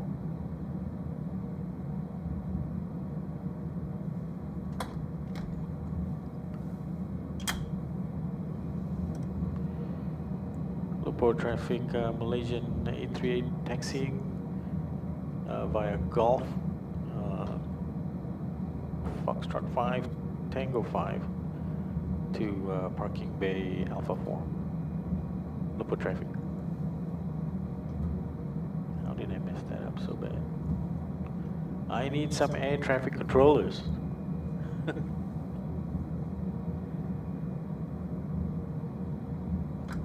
Okay, APU's on the bus.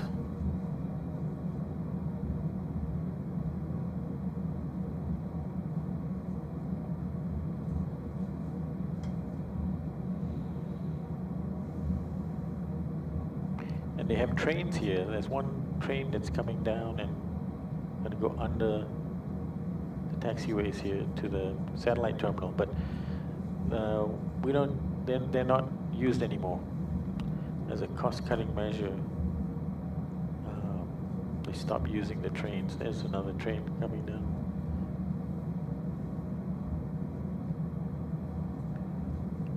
Okay, so we want Foxtrot 5 to the right. I think this is Foxtrot 4 is coming up, so it should be the next one.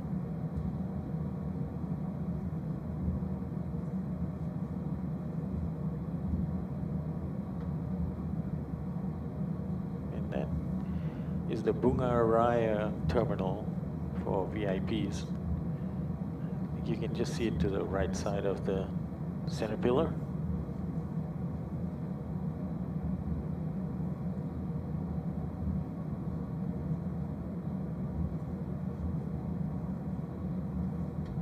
Amazing to think that just a couple of hours ago we were here. Actually, you know, with a relatively shortish flight that we had here, doing a round trip is pretty nice. Actually, quite enjoyable, and keeps you busy. All the prep. So I gotta say I enjoyed this. So Alpha 4. Where are my people?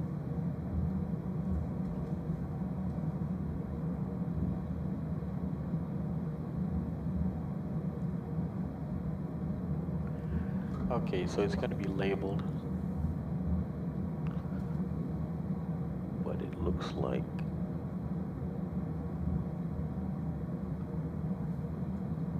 it should be the second one. It's actually, I know the way I configured it is Alpha 4 left.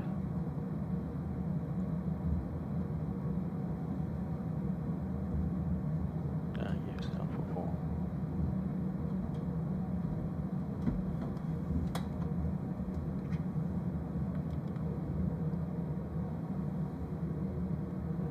Okay, I see him.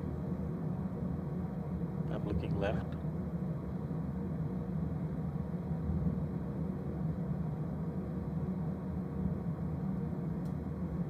let's turn now.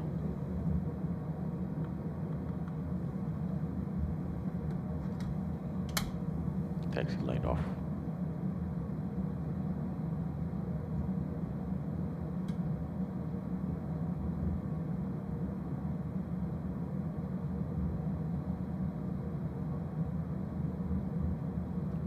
Right back where we were at the beginning of the day.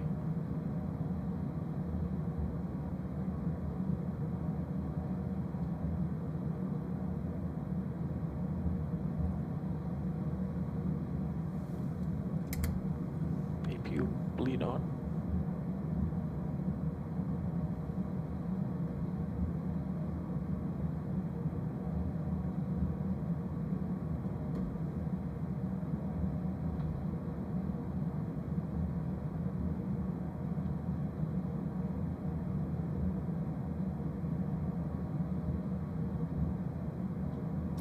Okay, parked at 5:49.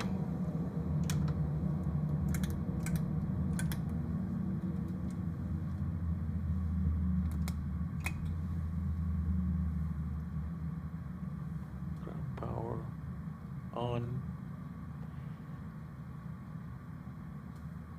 Seat belts off. And request deboarding.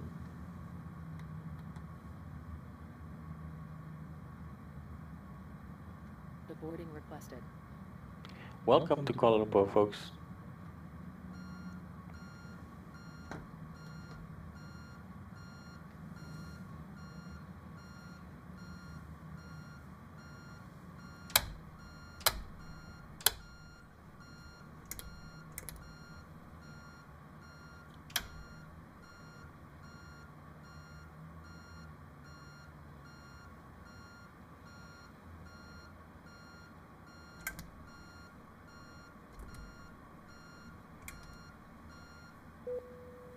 Passengers boarding starting.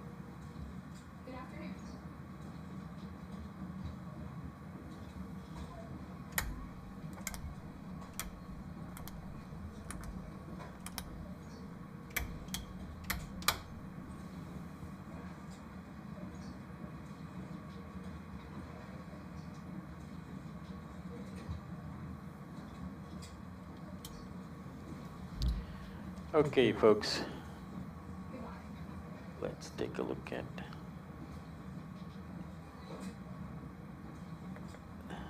reports at times. Can't remember what I said, but it was probably 5:49. I'll update it. 0435 was takeoff time, and 0540 was landing time. Elapsed time this way was a bit longer, 1 hour, 5 minutes, and 7 seconds. I don't know what the landing rate was. Fuel remaining was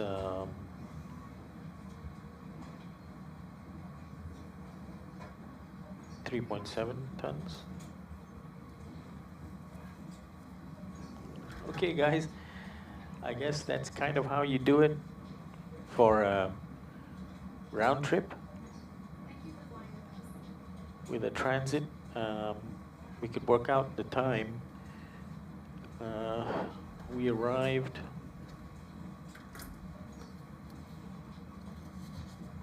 let's see, we arrived at Minangkabau at 0342, and we pushed back at 0421.